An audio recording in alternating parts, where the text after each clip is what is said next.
신혼집도 안 해준 주제에 손주 하나 제대로 못 보고 정말 너무한 거 아니에요? 흉터 남으면 어떻게 해요? 이제 요양원으로 가세요. 손주가 혼자 놀다가 손목을 다친 날이었습니다. 73세 시어머니의 뺨을 의사 며느리가 진주 반지 낀 손으로 쳤습니다. 500만 원짜리 반지가 노인의 뺨을 스치며 피가 흘렀어요. 시어머니의 얼굴에는 돌이킬 수 없는 흉터가 생기겠지요. 그렇지만 그 자리에 있는 사돈 부부와 의사 아들은 누구 하나 며느리를 말리지 않았습니다. 그러나 며느리는 몰랐습니다. 친정 아버지의 사업, 자신이 운영하는 병원이 시아버지와 연결되어 있다는 것을요. 그 은혜를 모르고 살아온 친정 부모와 며느리는 돌이킬 수 없는 강을 건너고 있었습니다. 이야기 시작 전 구독과 좋아요 부탁드립니다. 어디서 듣고 계신지 댓글로 알려주세요. 영상 제작에 큰 힘이 됩니다. 새벽 5시 알람도 울리기 전에 순영의 눈이 떠졌습니다. 73살의 몸은 이제 알람보다 빨리 깨는 게 습관이 되어버렸죠. 침대가 아니라 거실 구석 접이식 소파였어요. 며느리가 손님 방은 서준이 공부방으로 써야 하니까 여기서 주무세요라고 했을 때가 5년 전이었습니다. 그때부터 순영은 이 집에서 손님도 가족도 아닌 존재가 되었죠. 부스러 순영은 몸을 일으켰습니다. 허리가 욱신거렸지만 소리를 내지 않았어요. 이 집에서는 아픈 소리조차 사치였으니까요. 거실 한쪽 구석 CCTV 카메라의 붉은 불빛이 깜빡이고 있었습니다. 며느리가 설치한 감시 카메라였어요. 아이와 어머니 안전을 위해서라고 했지만 순영은 알고 있었죠. 자신이 제대로 청소를 하는지 제대로 일을 하는지 감시하려는 거라는 걸요. 순영은 낡은 앞치마를 두르고 부엌으로 향했습니다. 손을 씻으려고 수도꼭지를 틀었을 때 거울에 비친 자신의 손이 눈에 들어왔어요. 굳은 살. 50년 넘게 농사를 지으며 생긴 굳은 살이 손바닥 가득했습니다. 이 손으로 모를 심고 벼를 베고 땅을 일궜죠. 이 손으로 모은 돈으로 아들을 의대에 보냈어요. 땅을 팔아서 등록금을 냈고 새벽부터 밤까지 일해서 생활비를 보냈습니다. 그렇게 키운 아들이 이제는 성형외과 의사가 되었죠. 그런데 이게 뭐람? 순영은 속으로 중얼거렸습니다. 의사 아들을 둔 엄마가 새벽 5시에 일어나 남의 집 식모처럼 살고 있다니. 아니, 식모보다 못했어요. 식모는 적어도 월급이라도 받잖아요. 밥을 짓고 국을 끓이고 반찬을 차렸습니다. 며느리는 어머니 손맛이 좋으시니까라고 말했지만 실제로는 가사도우미 비용이 아까워서였죠. 한 달에 200만 원씩 나가는 가사도우미 대신 공짜로 부릴 수 있는 시어머니가 있으니까요. 7시 며느리 유진이 일어났습니다. 올해 40살의 며느리는 명품 잠옷을 입고 거실로 나왔어요. 화장기 없는 얼굴도 성형외과 원장답게 완벽했습니다. 순영이 차린 아침상을 보더니 유진의 입꼬리가 비틀어졌죠. 어머니, 유진이 날카로운 목소리로 불렀습니다. 이 김치 어제 담근 거죠? 제가 어제 냉장고 확인했을 때 없었거든요. 아, 어제 저녁에 담갔어. 순영이 조심스럽게 대답했습니다. 어머니, 제가 몇 번을 말씀드렸어요? 김치는 일주일에 한 번, 일요일에만 담그라고. 냉장고 전기세가 얼마나 나가는데 매일매일 이것저것 담그시면 어떡해요? 순영의 손이 떨렸습니다. 김치 한 통 넣어두는데 드는 전기세가 얼마나 된다고. 하지만 말대꾸는 할 수 없었어요. 알았다. 다신 안 그러마. 순영이 고개를 숙였습니다. 유진은 식탁에 앉아 스마트폰을 만지작거렸어요. CCTV 앱을 켜고 어젯밤 녹화 영상을 확인하는 모습이었습니다. 순영이 몇 시에 자고 일어나는지, 청소는 언제 하는지 다 확인하는 거였죠. 어머니, 새벽 3시 45분에 화장실 불 켜신 거 맞죠?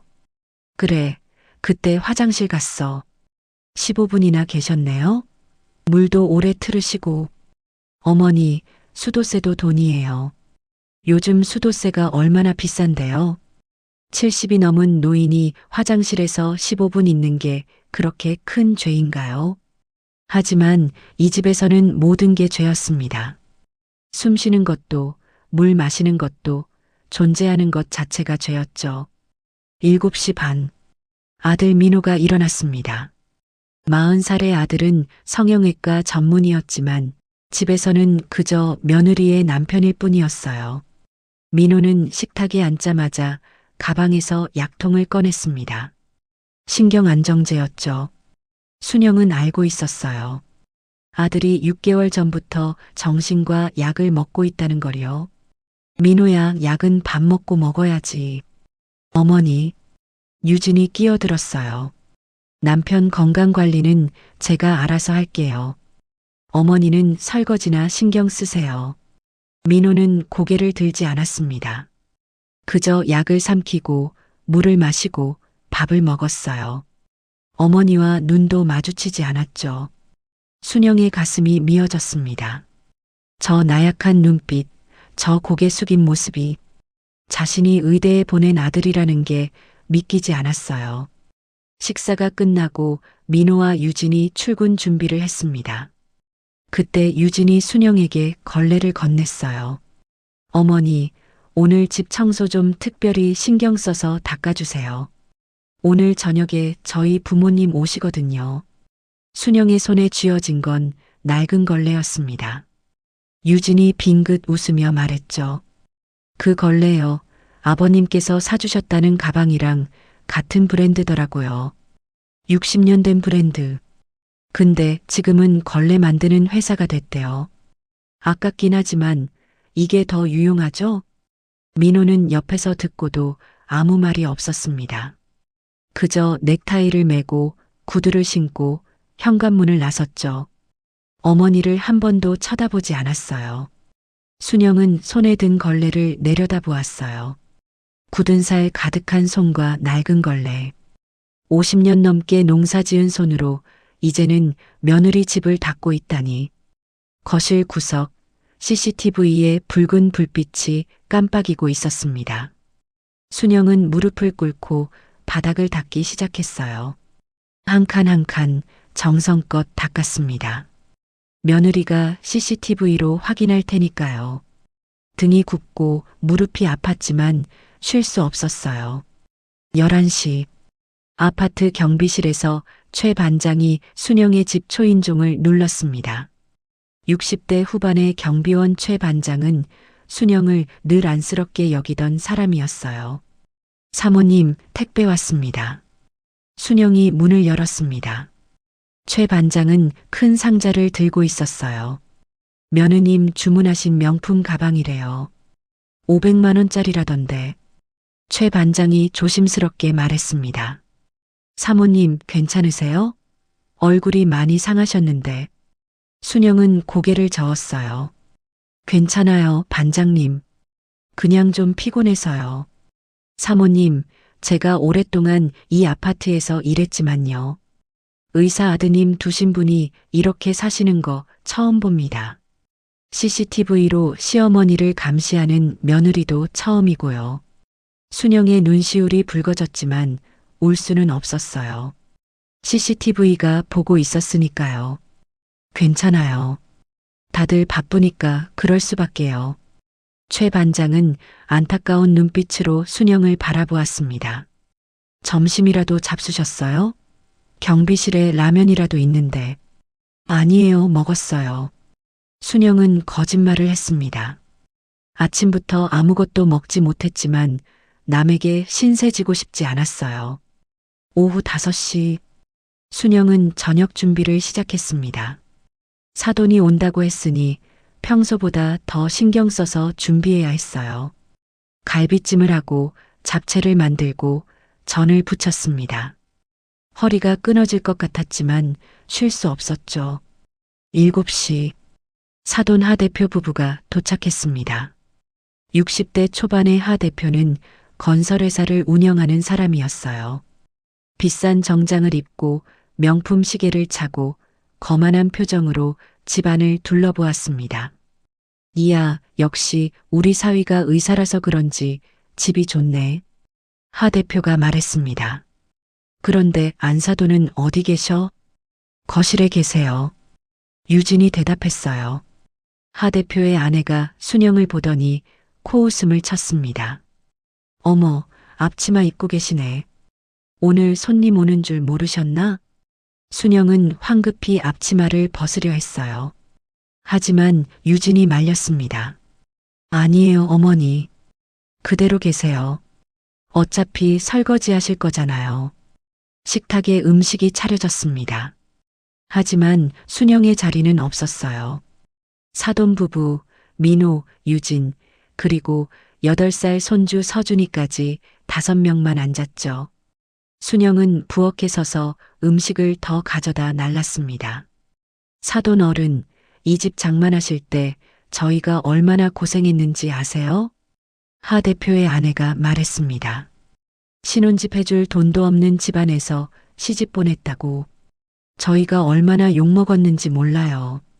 제 딸이 고생하는 거 보면서 얼마나 가슴 아팠는데요. 순영의 손에 든 국그릇이 덜컹거렸습니다. 신혼집을 해주지 못한 건 사실이었어요. 농사로 아들 의대 보내느라 재산이라곤 남은 게 없었으니까요. 하지만 그게 그렇게 큰 죄인가요? 그래도 이제 좀 사는 것 같네요. 하 대표가 집안을 둘러보며 말했습니다. 이 아파트 시세가 30억은 되겠어요. 의사가 참 좋은 직업이긴 해. 민호는 고개를 숙인 채 아무 말도 하지 않았습니다. 유진이 웃으며 대답했어요. 아버지 덕분이죠. 아버지 회사에서 인테리어 자재 지원해 주셔서 싸게 꾸몄어요. 그럼 그렇고 말고 우리 딸 고생시킬 수 없지. 식사가 끝났고 순영은 설거지를 하러 부엌으로 갔어요. 그때 손주 서준이가 슬금슬금 다가왔습니다. 할머니, 왜 서준아?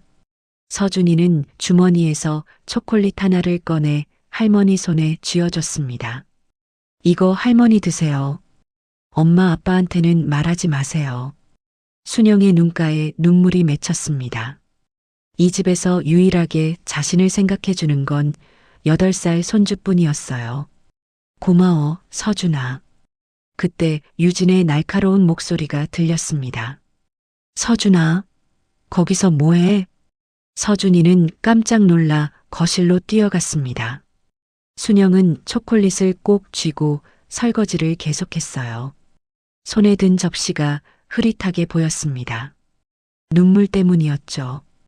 밤 10시 사돈 부부가 돌아가고 유진이 순영을 불렀습니다. 어머니, 오늘 청소 상태 확인했는데요. CCTV 보니까 거실 구석을 대충 닦으신 것 같던데요. 순영은 3시간이나 무릎을 꿇고 닦았었어요. 하지만 며느리는 그걸 대충 닦았다고 말하고 있었습니다. 다음부터 더 꼼꼼히 할게. 순영이 고개를 숙였어요. 그리고 어머니, 내일부터는 새벽 5시가 아니라 4시 30분에 일어나 주세요. 민호 씨 아침 식사 준비하려면 시간이 더 필요하잖아요. 4시 30분. 그럼 지금보다 30분을 더 일찍 일어나라는 거였습니다. 순영은 대답 대신 고개만 끄덕였어요. 접이식 소파에 누웠습니다. 천장에 CCTV 불빛이 여전히 깜빡이고 있었어요. 순영은 손바닥을 펼쳐 올려다보았습니다. 굳은 살. 50년의 세월이 새겨진 굳은 살. 이 손으로 아들을 의대에 보냈는데 이제는 그 아들의 집에서 감시당하며 살고 있다니. 순영은 눈을 감았지만 잠은 오지 않았어요. 가슴속에서 끓어오르는 건 분노였고 깊은 절망이었죠. 그날은 토요일이었습니다. 민호가 병원 당직이 없는 날이라 집에 있었고 사돈 부부가 점심 식사를 하러 다시 방문하기로 했었죠. 순영은 새벽 4시 30분에 일어나 준비를 시작했어요. 며느리의 지시대로 정확히 4시 30분이었습니다. 부엌에서 갈비를 손질하고 나물을 무치고 생선을 굽는 동안 허리는 계속 욱신거렸어요. 어젯밤 제대로 자지 못한 탓에 눈꺼풀도 무겁게 내려앉았습니다. 하지만 쉴 수는 없었죠. 며느리가 CCTV로 확인할 테니까요. 아침 9시 유진이 일어나서 부엌으로 왔습니다. 순영이 차린 음식들을 하나하나 확인하더니 인상을 찌푸렸어요. 어머니, 이 갈비 색깔 좀 보세요. 너무 타지 않았어요? 아, 미안해. 불 조절을 잘못했나 봐. 순영이 황급히 사과했습니다. 우리 부모님이 오시는데 이렇게 대충 준비하시면 어떡해요? 제가 얼마나 창피하게요. 유진의 목소리가 날카로워졌어요. 다시 하세요. 지금 당장. 갈비는 3시간 동안 정성껏 재워서 구운 거였어요. 색깔이 조금 진한 건 사실이었지만 맛은 괜찮았습니다. 하지만 며느리 앞에서 순영은 아무 말도 할 수 없었죠. 거실에서 민호가 그 광경을 지켜보고 있었어요. 신경 안정제를 먹은 직후라 눈빛이 흐릿했습니다. 아내가 어머니에게 트집을 잡는 걸 보면서도 민호는 소파에 앉아 스마트폰만 들여다보고 있었죠. 민호 씨, 유진이 남편을 불렀습니다. 당신도 좀 거들어요. 어머니 혼자 다 하시게 하지 말고. 응, 알았어.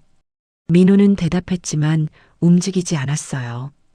그저 소파에 앉아 멍하니 천장만 바라볼 뿐이었습니다. 정오, 사돈 하 대표 부부가 도착했습니다. 오늘은 비싼 한복을 입고 왔더군요. 명절도 아닌데 한복을 입고 온 이유는 분명했습니다. 사위 집에서 대접받으러 온 거니까요. 어머, 우리 사돈 어른. 오늘도 수고가 많으시네요. 하 대표의 아내가 순영을 보며 빙긋 웃었습니다. 하지만 그 웃음에는 조롱이 가득했어요. 아니에요. 당연히 해야 할 일이죠. 식탁에는 다시 구운 갈비, 생선구이, 나물, 찌개까지 푸짐했어요. 하지만 이번에도 순영의 자리는 없었습니다. 순영은 부엌 한쪽에 서서 음식을 더 가져다 나르기만 했죠. 사위, 요즘 병원 일은 어때? 네, 바쁩니다. 민호가 짧게 대답했어요. 그래도 의사가 최고지. 우리 딸 고생 좀 시켰지만 이제는 편하게 사니까 다행이야. 유진이 웃으며 끼어들었습니다. 아버지, 그래도 아직 멀었어요. 강남에 병원 하나 차리려면 돈이 더 필요하거든요. 병원? 사위가 개원할 생각이야? 하 대표가 관심을 보였습니다. 생각은 있는데요. 자금이 문제죠. 유진이 민호 대신 대답했어요. 순영은 부엌에서 그 대화를 들으며 설거지를 했습니다. 개원 자금. 며느리는 그걸 위해 시어머니를 식모처럼 부리며 가사도우미 비용을 아끼고 있었던 거였죠. 그나저나 서준이는 어디 갔어? 하 대표의 아내가 물었습니다. 방에서 놀고 있을 거예요. 유진이 대답했어요. 그때였습니다. 으앙. 손주 서준이의 울음소리가 방에서 터져 나왔어요. 유진이 벌떡 일어나 방으로 달려갔습니다. 순영도 황급히 뒤따라갔죠.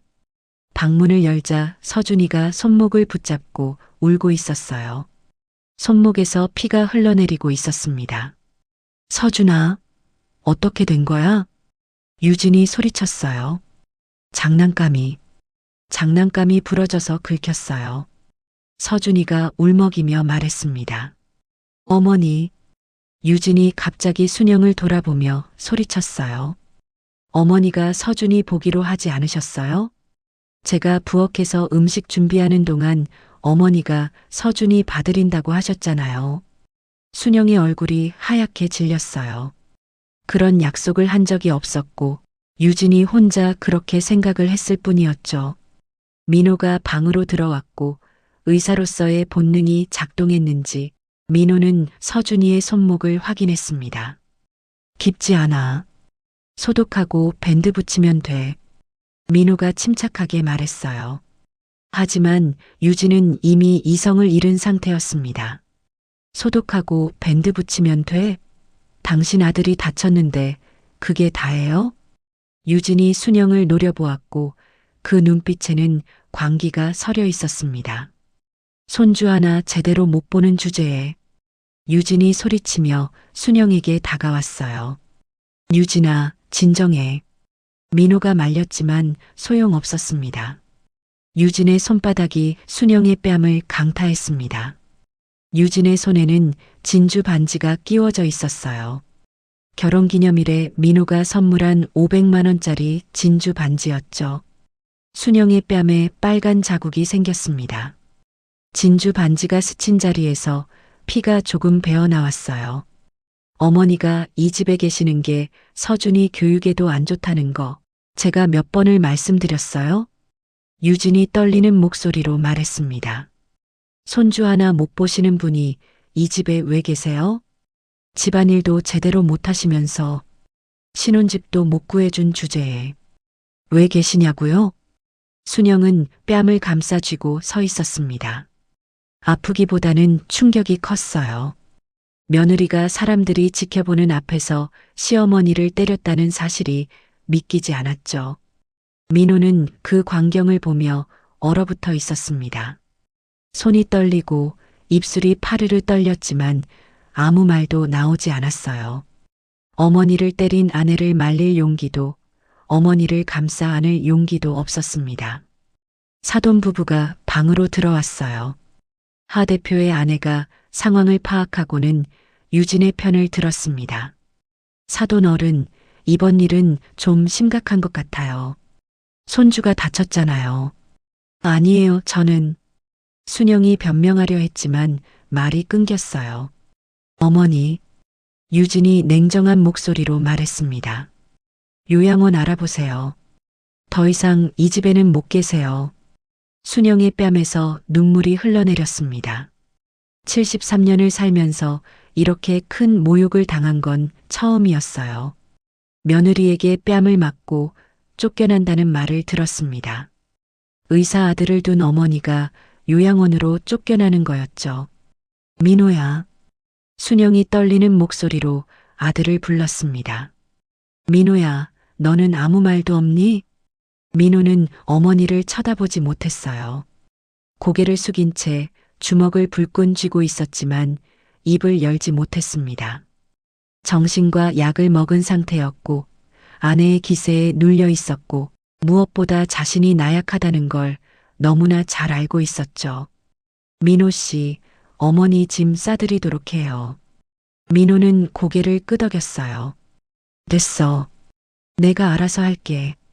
순영이 뺨을 닦으며 말했어요. 목소리는 떨렸지만 눈빛만은 단호했습니다. 순영은 거실로 나갔습니다.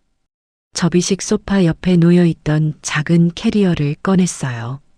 5년 전 이 집에 들어올 때 가져온 그 캐리어였습니다. 옷까지 몇 벌을 넣고 낡은 지갑을 챙겼죠. 사돈 어른, 이해하세요.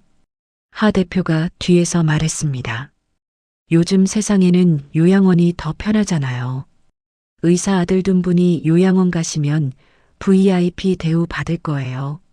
순영은 대답하지 않았습니다. 그저 캐리어 손잡이를 잡고 현관으로 향했어요. 어머니, 유진이 차갑게 말했습니다. 다시는 이 집 문턱 밟지 마세요. 제가 현관 비밀번호도 바꿀 거예요. 순영은 신발을 신었습니다. 굽다른 운동화였어요. 5년 동안 신었던 그 운동화였죠. 문을 열고 나가려는 순간 뒤에서 작은 목소리가 들렸습니다. 할머니, 손주 서준이가 밴드를 붙인 손목을 감싸고 울먹이고 있었어요. 순영은 돌아보지 않았습니다. 돌아보면 눈물이 터질 것 같았으니까요. 그저 현관문을 열고 나갔죠. 복도에 나서자 다리에 힘이 풀렸습니다. 순영은 벽에 기대어 주저앉았어요. 뺨이 화끈거렸고 가슴이 미어졌고 숨이 막혔습니다. 내가 뭘 잘못했지? 농사지어 아들 의대 보낸 게 죄야? 집 해줄 돈이 없었던 게 죄야? 엘리베이터가 도착했습니다. 순영은 캐리어를 끌고 엘리베이터에 올라탔어요. 거울에 비친 자신의 얼굴을 보았습니다. 뺨의 상처, 붉게 부은 눈, 굽은 어깨. 73살 노인의 초라한 모습이었죠.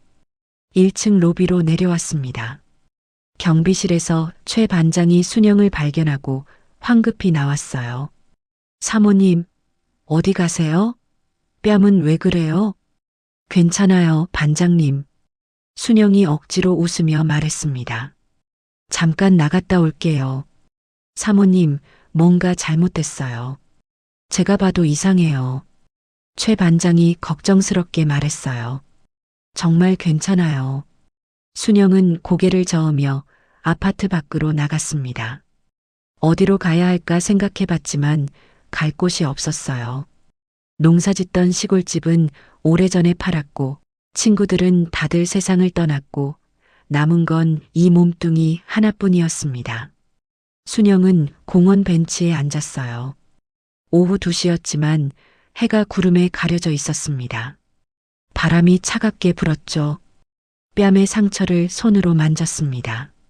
진주 반지가 스친 자리였어요. 며느리의 화려한 500만 원짜리 진주 반지. 그 반지로 시어머니의 뺨을 때렸다는 게 믿기지 않았습니다. 아들아, 네가 의사가 된 게 자랑스러웠는데, 네가 멋진 여자랑 결혼한 게 기뻤는데, 근데 왜 엄마는 이렇게 되었을까? 그때 핸드폰이 울렸습니다. 민호였어요. 순영은 핸드폰을 쳐다보기만 했습니다. 받고 싶지 않았어요. 아들의 목소리를 들으면 무너질 것 같았으니까요. 벨소리가 끊겼습니다. 잠시 후 문자 메시지가 왔어요. 엄마, 죄송해요. 제가 약했어요. 어머니 계신 곳 알려주세요. 제가 찾아갈게요. 순영은 문자를 읽고 핸드폰을 가방에 넣었습니다. 대답하지 않았어요. 지금은 아들의 얼굴을 보고 싶지 않았습니다. 저녁 6시. 해가 지고 있었어요. 공원 벤치에 앉아있던 순영은 오들오들 떨고 있었습니다. 겨울이라 날씨가 추웠고 점심도 저녁도 먹지 못했고 몸은 지칠 대로 지쳐 있었죠. 할머니, 누군가 순영을 불렀습니다. 고개를 들어보니 경비실 최 반장이었어요. 손에 뜨거운 국밥 한 그릇을 들고 있었습니다. 드세요. 근처 식당에서 사왔어요. 최 반장이 순영 옆에 앉으며 국밥을 건넸어요. 반장님, 제가 어떻게... 순영의 눈에서 눈물이 또다시 흘러내렸습니다. 아드님이 의사라도요, 사모님. 마음이 병든 집은 다 똑같아요. 제가 이 일 10년 했는데 그런 집 많이 봤어요. 순영은 국밥을 받아들었습니다. 숟가락을 들자 손이 떨렸어요. 한 숟가락 떠서 입에 넣자 눈물과 국물이 함께 목구멍으로 넘어갔습니다. 사모님, 어디 가실 데 있어요? 최 반장이 조심스럽게 물었습니다. 순영은 고개를 저었어요. 그럼 오늘 밤은 어떻게 하시려고요? 모르겠어요. 찜질방이라도 가야겠죠.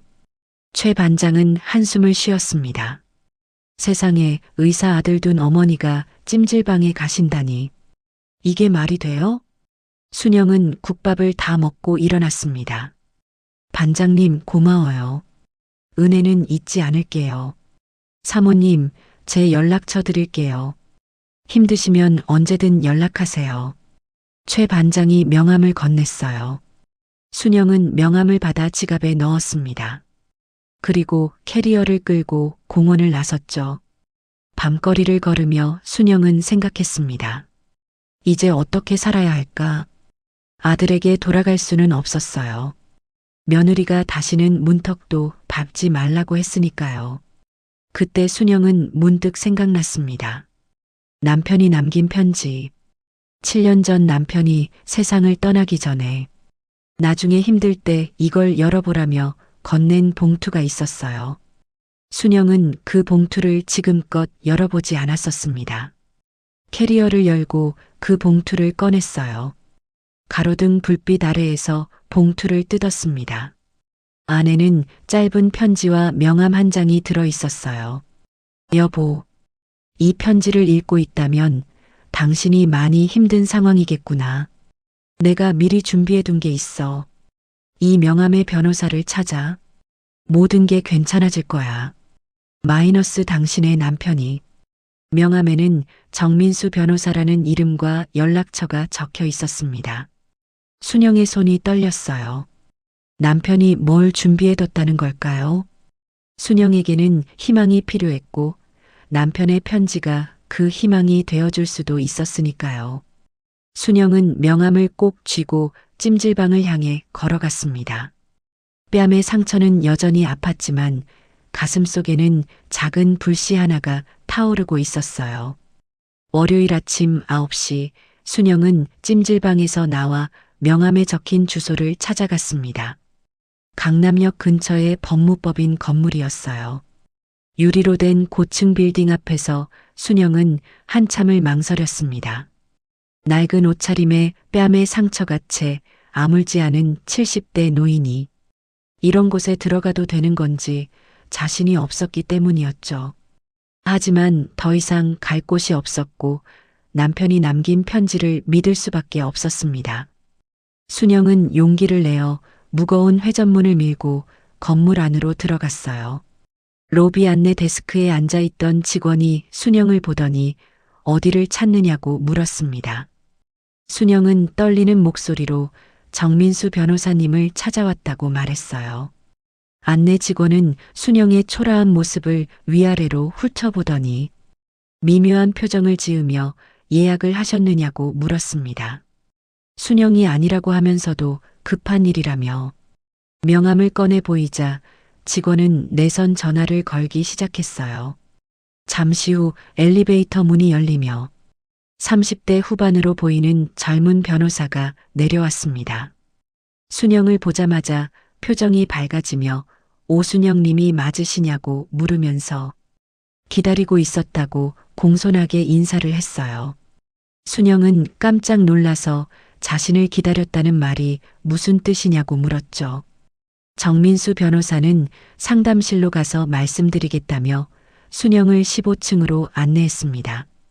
깨끗하고 조용한 상담실에 들어서자 정 변호사는 순영에게 따뜻한 차를 내오며 자리에 앉으라고 권했어요. 고 강철수님께서 돌아가시기 전에 부인께서 이 명함을 들고 오시면 모든 걸 설명하라고 부탁하셨다는 말을 꺼냈습니다. 순영의 가슴이 두근거리기 시작했는데 7년 전에 돌아가신 남편 강철수가 대체 무엇을 준비해뒀다는 건지 궁금하면서도 두려웠기 때문이었어요. 정 변호사가 서류 봉투를 꺼내며 고인께서 평생 모으신 재산이 있다고 말했습니다. 공장 부지 매각 대금으로 100억 원 상당이라는 설명을 듣자 순영의 손에 들고 있던 찻잔이 덜컹거렸어요. 100억 원이라는 금액이 믿기지 않아서 순영은 그게 무슨 말이냐며 우리 남편은 평생 농사만 지었는데 어떻게 그런 돈이 있을 수 있느냐고 물었습니다.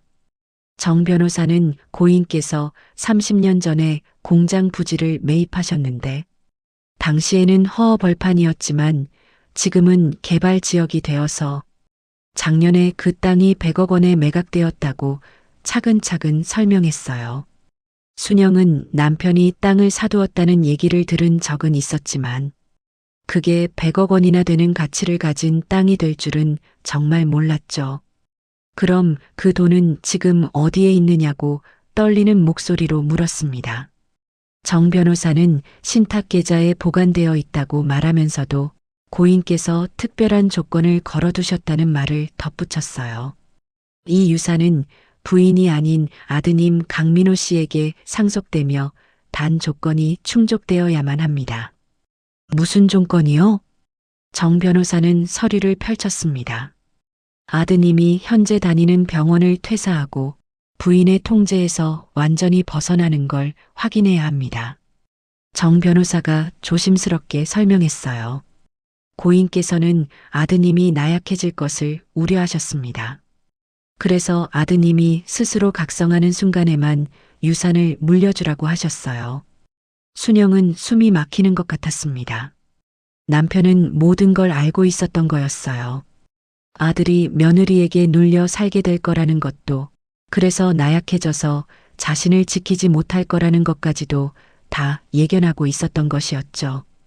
순영이 그럼 지금은 어떻게 되는 거냐고 물었을 때 정 변호사는 조건이 충족될 때까지 기다려야 하며 아드님이 병원을 그만두고 스스로 선택할 수 있는 사람이 되어야만 유산 집행을 시작할 수 있다고 말했습니다. 순영은 한참을 말없이 앉아서 남편의 지혜에 감탄하고 있었어요. 단순히 돈을 물려주는 게 아니라 아들이 진정으로 각성할 기회를 주려고 이런 조건을 만들어둔 것이 놀라웠기 때문이었습니다. 정 변호사가 조심스럽게 부인께서는 어떻게 지내고 계시냐고 물었을 때 순영은 뺨의 상처를 만지작거리며 며느리한테 쫓겨났고 어제 뺨도 맞았다고 담담하게 말했어요. 정 변호사의 얼굴이 굳어지며 고인께서 그럴 줄 아셨나 보다면서 그래서 조건부 상속을 만드신 거라고 말했습니다. 일단 자신이 아는 임시 거처를 소개해드리겠다고 했지만 순영은 고개를 저으며 자신이 알아서 하겠다고 말했어요. 변호사님, 제 아들한테는 이 얘기를 절대 하지 마세요. 순영이 단호하게 말했습니다. 아들이 스스로 깨달아야만 의미가 있을 거예요. 정 변호사는 알겠다며 아드님이 병원을 퇴사하는 순간 연락을 드리겠다고 약속했어요. 순영은 법무법인을 나와 거리를 걸으며 100억 원이라는 상상도 못할 금액을 떠올렸습니다. 하지만 지금 당장 손에 쥘 수 있는 건 아니라는 사실에 복잡한 마음이 들었어요. 그날 오후에 순영은 월 30만 원짜리 고시원 방을 구했습니다. 2층 침대도 없고 창문도 작은 방이었지만 갈 곳 없는 자신에게는 고마운 공간이라고 생각하며 작은 캐리어에 짐을 풀기 시작했어요. 짐을 다 풀고 나자 핸드폰이 울렸는데 민호에게서 온 전화였습니다. 이번에는 받아야겠다는 생각이 들어서 순영은 전화를 받았어요. 엄마, 지금 어디세요? 제가 찾아갈게요. 민호의 목소리가 다급했습니다. 걱정하지 마. 난 괜찮아. 순영이 평온한 목소리로 대답했어요. 괜찮을 리가 없잖아요. 유진이가 어머니한테 그런 짓을 했는데. 엄마, 저 정말 죄송해요. 제가 너무 나약했어요. 민호가 울먹이며 사과했습니다. 순영의 눈에서는 눈물이 흐르고 있었어도 목소리만큼은 단호하게 유지했어요. 민호야, 너는 지금 어떻게 할 거니? 엄마를 모셔올 거예요. 유진이랑 이혼하고 엄마랑 살 거예요. 민호가 말했습니다. 순영은 한숨을 쉬었어요. 아들의 말을 믿을 수가 없었습니다. 지난 5년 동안 민호는 한 번도 며느리에게 제대로 맞서지 못했기 때문이었죠. 민호야, 내가 정말로 그렇게 할 수 있니? 네, 어머니. 이번에는 진짜예요. 민호가 대답했습니다. 그럼 오늘 당장 병원 그만둬. 순영이 차갑게 말했어요. 네. 민호가 놀라며 되물었습니다. 너를 통제하는 건 며느리만이 아니야. 내가 다니는 병원도 며느리 아버지 회사가 투자한 곳이잖아. 거기서 벗어나야 진짜 자유로워지는 거야. 전화 너머로 긴 침묵이 흘렀습니다. 민호는 대답을 하지 못하고 있었어요. 순영은 아들이 결국 못할 거라는 걸 알고 있었기에 조용히 전화를 끊어버렸습니다. 핸드폰을 내려놓고 순영은 고시원 창문 밖을 바라보았어요. 빌딩 숲 사이로 해가 지고 있었고 노을이 붉게 물들어가고 있었습니다. 며칠 전까지만 해도 강남의 30억짜리 아파트에서 살았지만 지금은 월 30만 원짜리 고시원에 혼자 앉아 있는 자신의 처지가 기가 막혔어요. 하지만 동시에 이상하게도 마음이 편안했습니다. 더 이상 며느리의 CCTV를 의식하지 않아도 되고, 새벽에 일어나지 않아도 되고, 누구의 눈치도 보지 않아도 되는 자유가 있었기 때문이었죠. 그날 밤 순영은 오랜만에 푹 잤는데 새벽에 일어나는 습관 때문에 4시쯤 눈이 떠졌지만 다시 잠들 수 있었습니다. 아침 8시가 되어서야 일어났어요. 고시원 복도에 있는 공용 화장실에서 세수를 하며 거울을 보았을 때 뺨의 상처는 아직 남아 있었지만 표정만큼은 5년 만에 처음으로 편안해 보였습니다. 며칠이 지나고 경비실 최 반장에게서 전화가 왔어요. 아들이 매일 아파트에 와서 어머니를 찾고 있다는 소식을 전해주었습니다. 최 반장은 아드님이 많이 수척해 보이고 눈이 충혈되어 있는 걸 보니 잠도 제대로 못 주무시는 것 같다며 한번 만나보시는 게 어떻겠느냐고 조심스럽게 권했어요. 하지만 순영은 아직은 때가 아니라고 말하며 아들이 정말로 변화를 선택할 때까지 기다리겠다고 단호하게 대답했습니다. 2주가 지나고 민호는 병원에서 일하면서도 마음의 평화를 찾을 수 없었습니다. 수술실에 들어가도 어머니의 뺨에 난 상처가 자꾸만 떠올랐고 환자를 진료할 때도 어머니의 굳은 살 가득한 손이 눈앞에 어른거렸어요. 밤마다 정신과 약을 먹어도 잠이 오지 않았고 꿈속에서는 어머니가 며느리에게 뺨을 맞는 장면이 반복해서 재생되곤 했습니다. 민호는 거울을 볼 때마다 자신의 얼굴이 낯설게 느껴졌는데 40살 의사라는 타이틀이 무색하게 자신은 어머니 한 명 지키지 못하는 나약한 사람이라는 자괴감이 들었기 때문이었죠. 며느리 유진은 그런 민호를 보며 점점 더 조급해졌는데 시어머니를 내쫓은 후로 남편이 이상하게 변했다는 걸 느꼈지만 어떻게 해야 할지 몰라서 더욱 강압적으로 대하기 시작했어요. 어느 날 저녁 민호가 늦게 퇴근해서 집에 들어왔을 때 유진이 거실 소파에 앉아 있다가 냉정한 목소리로 당신 요즘 이상하다며 혹시 시어머니 생각하는 거냐고 날카롭게 물었습니다. 민호는 대답하지 않고 방으로 들어가려고 했지만 유진이 벌떡 일어나서 민호의 팔을 붙잡았어요. 내가 지금 물어보고 있잖아요. 시어머니 찾아가지 마세요. 경고해요. 유진이 차갑게 말했습니다. 민호가 유진의 손을 뿌리치며 내 어머니 일에 당신이 왜 간섭하느냐고 처음으로 목소리를 높였을 때 유진의 얼굴이 일그러졌어요. 당신 연봉이 얼마인지 알아요? 2억 5천만 원으로 강남에서 혼자 살 수 있을 것 같아요? 어머니까지 모시려면 당신 혼자서는 절대 불가능해요. 유진이 비웃듯이 따졌습니다. 민호는 그 말을 듣는 순간 자신이 지난 5년 동안 얼마나 아내의 돈에 의존하며 살아왔는지 깨달았어요. 15억짜리 아파트도 유진 아버지가 지원한 돈으로 샀고 명품 가방도 유진 돈으로 샀고 심지어 자신이 입는 정장까지도 유진이 골라준 것들이었죠. 민호의 주먹이 떨렸지만 아무 말도 할 수 없었습니다. 유진은 그런 민호를 보며 만족스러운 표정을 지었어요. 그러니까 어머니 생각은 접으세요. 우리는 우리 인생을 살아야 해요. 유진이 차갑게 말하고는 방으로 들어가 버렸습니다. 그날 밤 민호는 서재에 혼자 앉아서 책상 서랍을 뒤지다가 오래된 사진 한 장을 발견했어요. 자신이 의대에 합격했을 때 어머니와 함께 찍은 사진이었습니다. 사진 속 어머니는 환하게 웃고 있었지만 손에는 굳은 살이 가득했고 입고 있던 옷도 낡아서 색이 발해 있었어요.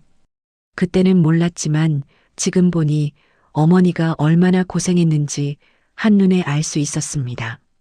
민호는 사진을 보며 눈물을 흘렸는데 어머니를 의대에 보낸 건 자신의 노력이 아니라 어머니의 굽은 허리와 굳은 살 가득한 손이었다는 걸 이제야 깨달았기 때문이었죠. 민호가 사진을 가슴에 꼭 안고 오열하고 있을 때 서재 문이 열리며 8살 아들 서준이가 들어왔습니다. 아빠, 왜 울어요? 서준이가 물었어요. 민호는 황급히 눈물을 닦으며 아니라고 대답했어요. 아빠가 할머니 보고 싶어 하는 거 알아요. 저도 할머니 보고 싶어요. 민호는 아들을 끌어안으며 미안하다고 속삭였는데 아들에게조차 할머니를 만나게 해주지 못한 자신이 한심하게 느껴졌기 때문이었어요. 아빠, 할머니한테 가요.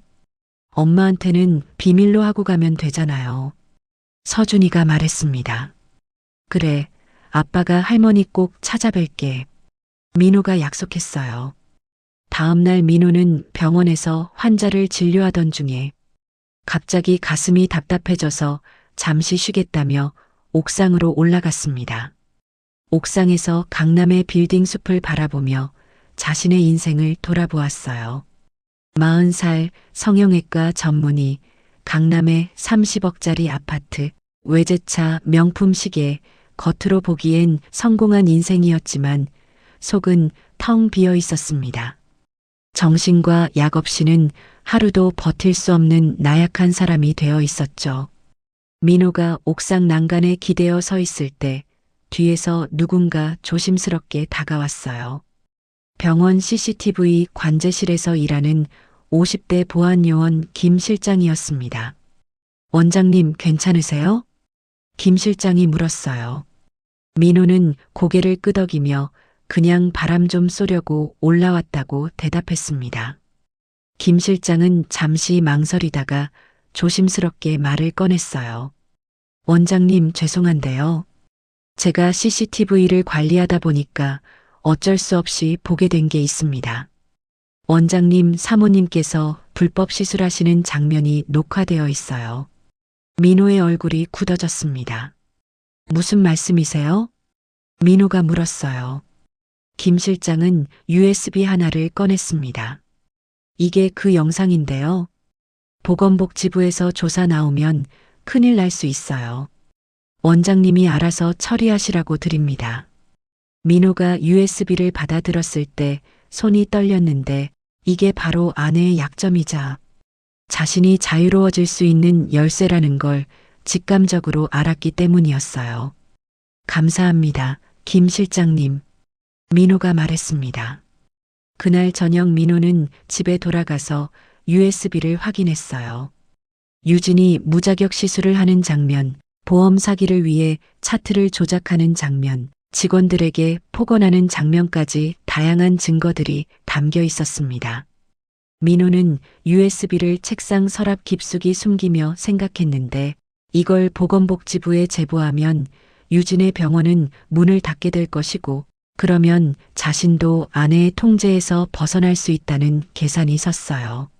하지만 동시에 두려움도 밀려왔는데 유진과 정면으로 맞서면 이혼은 물론이고 재산 분할도 제대로 받지 못할 거라는 생각이 들었기 때문이었죠. 그때 핸드폰이 울렸는데 경비실 최 반장에게서 온 전화였습니다. 원장님, 어머님이 고시원에 계시는 것 같아요. 제가 우연히 그쪽 동네에서 뵀는데 많이 수척하셨어요. 최 반장이 알려주었어요. 민호의 가슴이 철렁 내려앉았습니다. 어머니가 고시원에서 지내신다니 70이 넘으신 분이 그런 곳에서 어떻게 생활하시냐는 생각에 눈물이 쏟아질 것 같았어요. 어머니 연락처 아세요? 민호가 물었습니다. 그건 저도 모르겠는데요. 다만 역 근처 고시원인 것 같아요. 최 반장이 대답했어요. 민호는 전화를 끊고 당장 어머니를 찾아가고 싶었지만 지금 가봤자 어머니가 만나주실지도 의문이었습니다. 무엇보다 자신이 아직 아무것도 바꾸지 못한 상태에서 무슨 얼굴로 가느냐는 생각이 들었어요. 민호는 서랍을 열고 USB를 다시 꺼내 쳐다보았습니다. 이제는 선택의 시간이라는 걸 알았어요. 어머니를 위해서, 아들 서준이를 위해서, 그리고 무엇보다 자기 자신을 위해서 더 이상 나약한 모습으로 살 수는 없다는 결심이 섰습니다. 민호는 컴퓨터를 켜고 보건복지부 홈페이지에 접속했는데 내부 고발 신고 페이지를 열어놓고 한참을 망설였어요. 마우스 커서가 신고 버튼 위에서 떨리고 있었는데 이 버튼을 누르는 순간 모든 게 달라질 거라는 걸 알았기 때문이었죠. 민호는 눈을 감고 어머니의 굳은 살 가득한 손을 떠올렸습니다. 그 손으로 농사를 지으며 자신을 의대에 보냈고 그 손으로 며느리의 집 청소를 하며 5년을 견뎠고 그 손으로 며느리의 뺨을 맞았던 어머니를 생각했어요. 민호의 손이 마우스를 꽉 움켜쥐었고 그리고 마침내 신고 버튼을 클릭했습니다. 화면에 신고가 접수되었다는 메시지가 떴을 때 민호는 눈물을 흘리며 어머니께 속으로 말했어요. 어머니, 죄송해요. 이제야 아들이 용기를 냈어요. 민호는 화면을 보며 한참을 앉아 있었습니다. 돌이킬 수 없는 선택을 한 거였죠. 하지만 후회는 없었어요. 이제 자신이 할 일은 병원을 그만두고 유진과 이혼하고 어머니를 찾아뵙는 것뿐이었습니다. 보건복지부에 신고한 지 사흘이 지난 금요일 아침, 민호는 병원장실을 찾아갔습니다. 병원장은 60대 중반의 남자로 유진 아버지 하 대표와 오래된 사업 파트너였어요. 민호가 들어서자 병원장은 웃으며 무슨 일이냐고 물었습니다. 사표를 제출하러 왔습니다. 민호가 차분하게 말했어요. 병원장의 얼굴에서 웃음이 사라졌습니다. 뭐? 사표? 강 선생, 갑자기 왜 그래? 병원장이 놀라며 물었어요. 개인적인 사정입니다. 오늘부로 사직하겠습니다. 민호가 사표를 책상 위에 올려놓았습니다. 병원장은 당황한 표정으로 전화기를 들어 유진에게 전화를 걸었어요. 민호는 그 모습을 보며 쓴웃음을 지었는데 병원에서조차 자신의 일은 아내에게 먼저 보고되는 구조였던 거죠. 10분 후 유진이 병원에 도착했습니다. 머리는 부스스했고 화장도 하지 않은 채 급히 온 모습이었어요. 당신 미쳤어요? 병원을 그만둔다고요? 유진이 소리쳤습니다. 민호는 침착하게 대답했어요. 그만둘 거야. 더 이상 여기서 일하고 싶지 않아. 당신 연봉이 2억 5천이에요. 그걸 버리고 어디 가서 뭐 하려고요? 유진의 목소리가 떨렸습니다. 그건 내가 알아서 할 일이야. 민호가 차갑게 말했어요. 유진이 민호에게 다가와 팔을 붙잡았습니다. 어머니 때문이죠? 어머니 때문에 당신 인생 망치려고요? 당신 연봉으로 강남에서 어머니 모시고 살 수 있을 것 같아요? 민호가 유진의 손을 뿌리쳤어요. 당신이랑은 이혼할 거야. 변호사 선임했어. 유진의 얼굴이 하얗게 질렸습니다. 뭐라고요? 이혼? 재산 분할 받을 생각은 하지 마세요. 아파트도 내 돈으로 산 거고 당신은 한 푼도 못 가져가요. 유진이 히스테리를 부렸어요. 민호는 대답 대신 병원장실을 나와버렸습니다. 뒤에서 유진이 소리치는 게 들렸지만 돌아보지 않았어요. 병원 로비를 나와 거리로 나왔을 때 민호는 깊은 숨을 들이마셨습니다. 5년 만에 처음으로 느끼는 자유였어요. 더 이상 아내의 눈치를 보지 않아도 되고 아내 아버지의 투자를 신경 쓰지 않아도 되고 정신과 약에 의존하지 않아도 되는 자유였죠.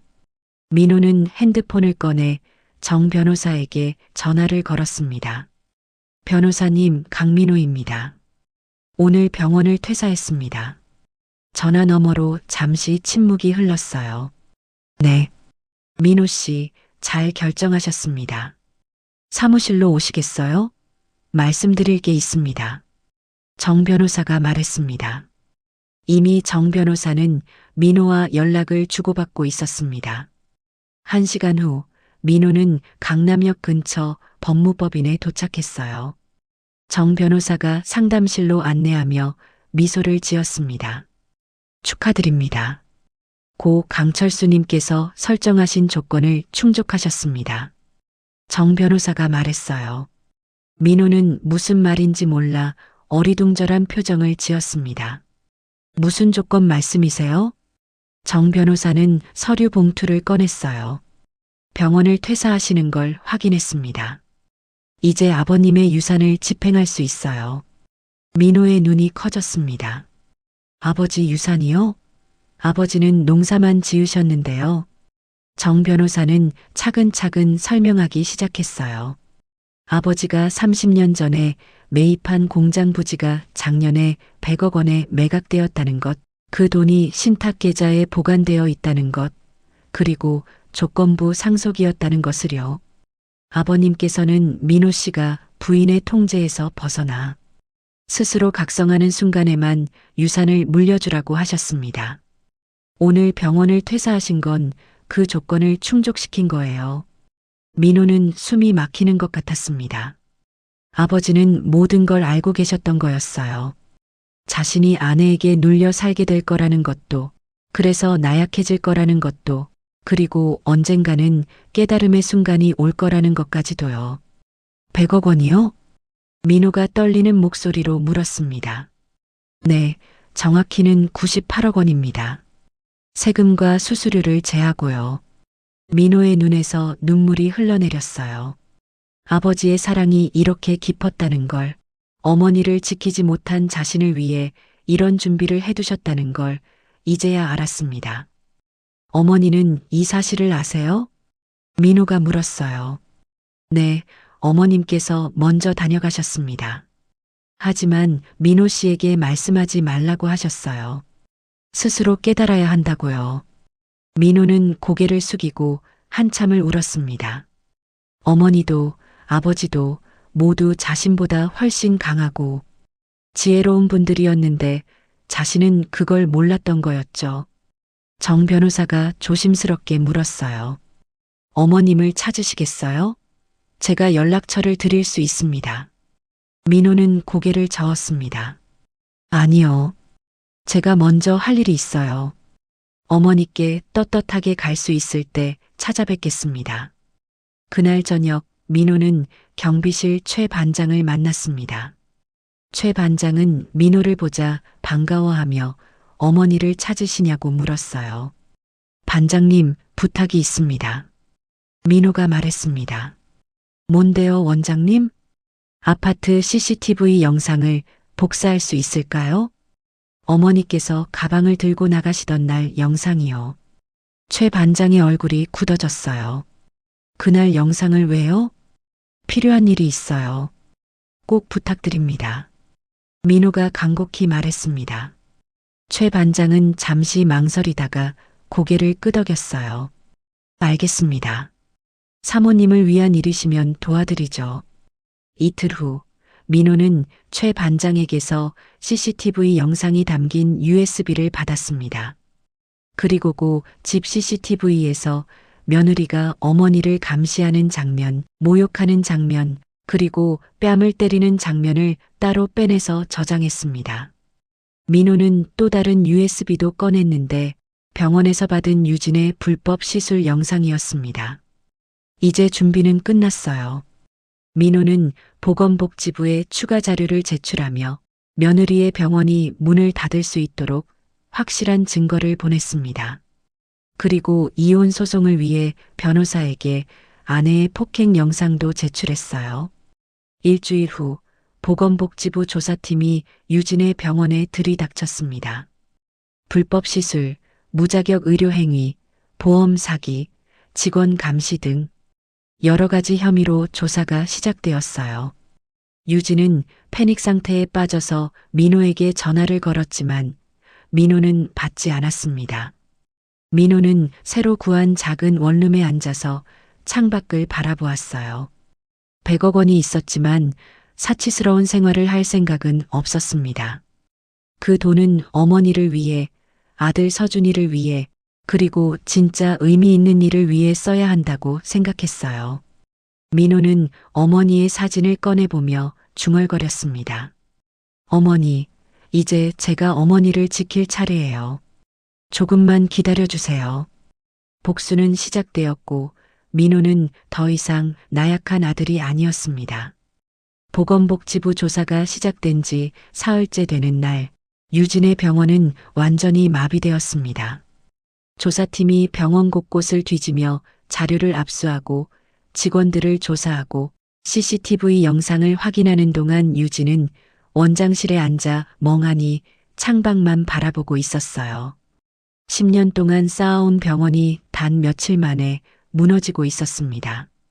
대기실에 앉아있던 환자들은 소문을 듣고 하나둘씩 자리를 뜨기 시작했고 예약 전화는 취소 요청으로 가득했어요. 접수 데스크에 앉아있던 직원들은 불안한 표정으로 서로를 바라보며 속삭였고 오후가 되자 간호사 셋이 원장실로 찾아와 사표를 내겠다고 말했습니다. 원장님, 죄송하지만 저희도 생계가 있어서요. 다른 병원 알아봐야 할 것 같아요. 간호사가 조심스럽게 말했어요. 유진은 고개만 끄덕였습니다. 말릴 힘도 말릴 이유도 없었어요. 병원이 문을 닫는 건 시간 문제였으니까요. 유진은 떨리는 손으로 민호에게 전화를 걸었지만 여전히 받지 않았습니다. 10번, 20번, 30번을 걸었지만 민호는 단 한 번도 받지 않았어요. 40번째 전화를 걸었을 때 마침내 민호가 받았습니다. 당신이 한 거죠? 보건복지부에 신고한 거 당신이죠? 유진이 떨리는 목소리로 물었어요. 민호는 잠시 침묵하다가 차분하게 대답했습니다. 그래, 내가 했어. 왜요? 왜 이러는 거예요? 우리 10년을 함께 살았잖아요. 서준이도 있잖아요. 유진이 울먹였어요. 민호의 목소리는 전혀 흔들리지 않았습니다. 당신이 내 어머니 뺨을 때렸을 때 우리 결혼은 끝난 거야. 서준이는 내가 키울 거고 어머니 때문이에요? 늙은이 한 명 때문에 당신 아내를, 당신 가족을 이렇게 만들어요? 유진이 소리쳤습니다.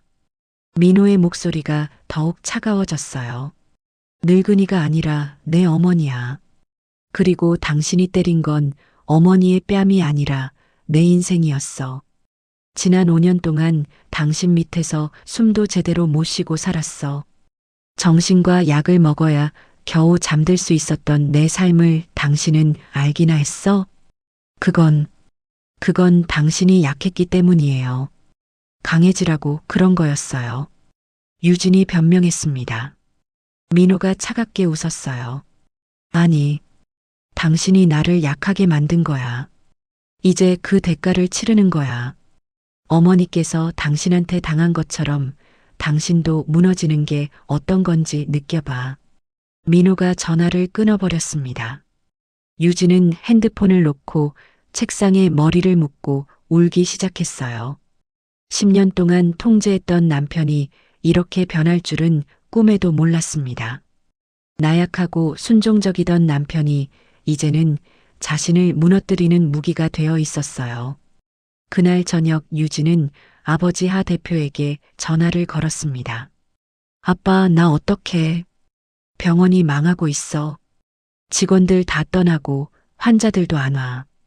유진이 울먹이며 말했어요. 하 대표의 목소리도 평소와 달리 긴장되어 있었습니다. 너 걱정할 겨를이 없어. 우리 회사도 지금 검찰 수사받고 있어. 유진이 깜짝 놀라며 물었어요. 뭐라고요? 무슨 수사요? 횡령, 배임, 내부거래 혐의래. 누가 제보한 것 같은데 네 남편이 뭔가 알고 있는 것 같아. 회사 계좌 다 동결됐어. 하 대표가 말했습니다. 유진의 얼굴이 하얗게 질렸어요. 민호가 아버지 회사까지 건드렸다는 게 믿기지 않았습니다. 아빠, 그럼 어떻게 돼요? 회사가 망하면 우리는? 모르겠다. 변호사 선임했는데 상황이 안 좋대. 증거가 너무 많아. 네 남편이 얼마나 준비했는지 모르겠어. 너는 병원이나 신경 써. 하 대표가 짜증스럽게 말하고는 전화를 끊었습니다. 유진은 멍하니 앉아 있다가 문득 생각이 났어요. 민호가 퇴사하기 전에 이상한 행동을 했던 게 기억났습니다. 병원 CCTV 관제실에 자주 들렀고 보안요원 김 실장과 뭔가 진지하게 얘기를 나눴었죠. 그때는 대수롭지 않게 여겼는데 지금 생각해보니 뭔가 준비하고 있었던 것 같았어요. 유진은 급히 병원 지하로 내려가 관제실 문을 두드렸습니다. 김 실장이 문을 열었어요. 원장님, 무슨 일이세요? 김 실장이 물었습니다. 김 실장님, 강민호 원장님이 여기 오셨을 때 뭘 가져가셨어요? 솔직히 말씀해 주세요.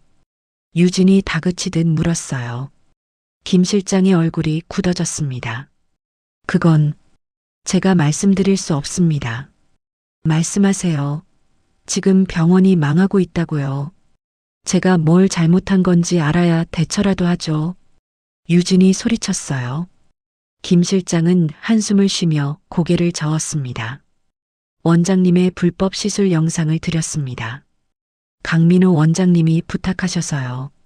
그리고 원장님이 직원들한테 폭언하시는 장면, 보험 차트 조작하시는 장면도 다 담겨 있었어요.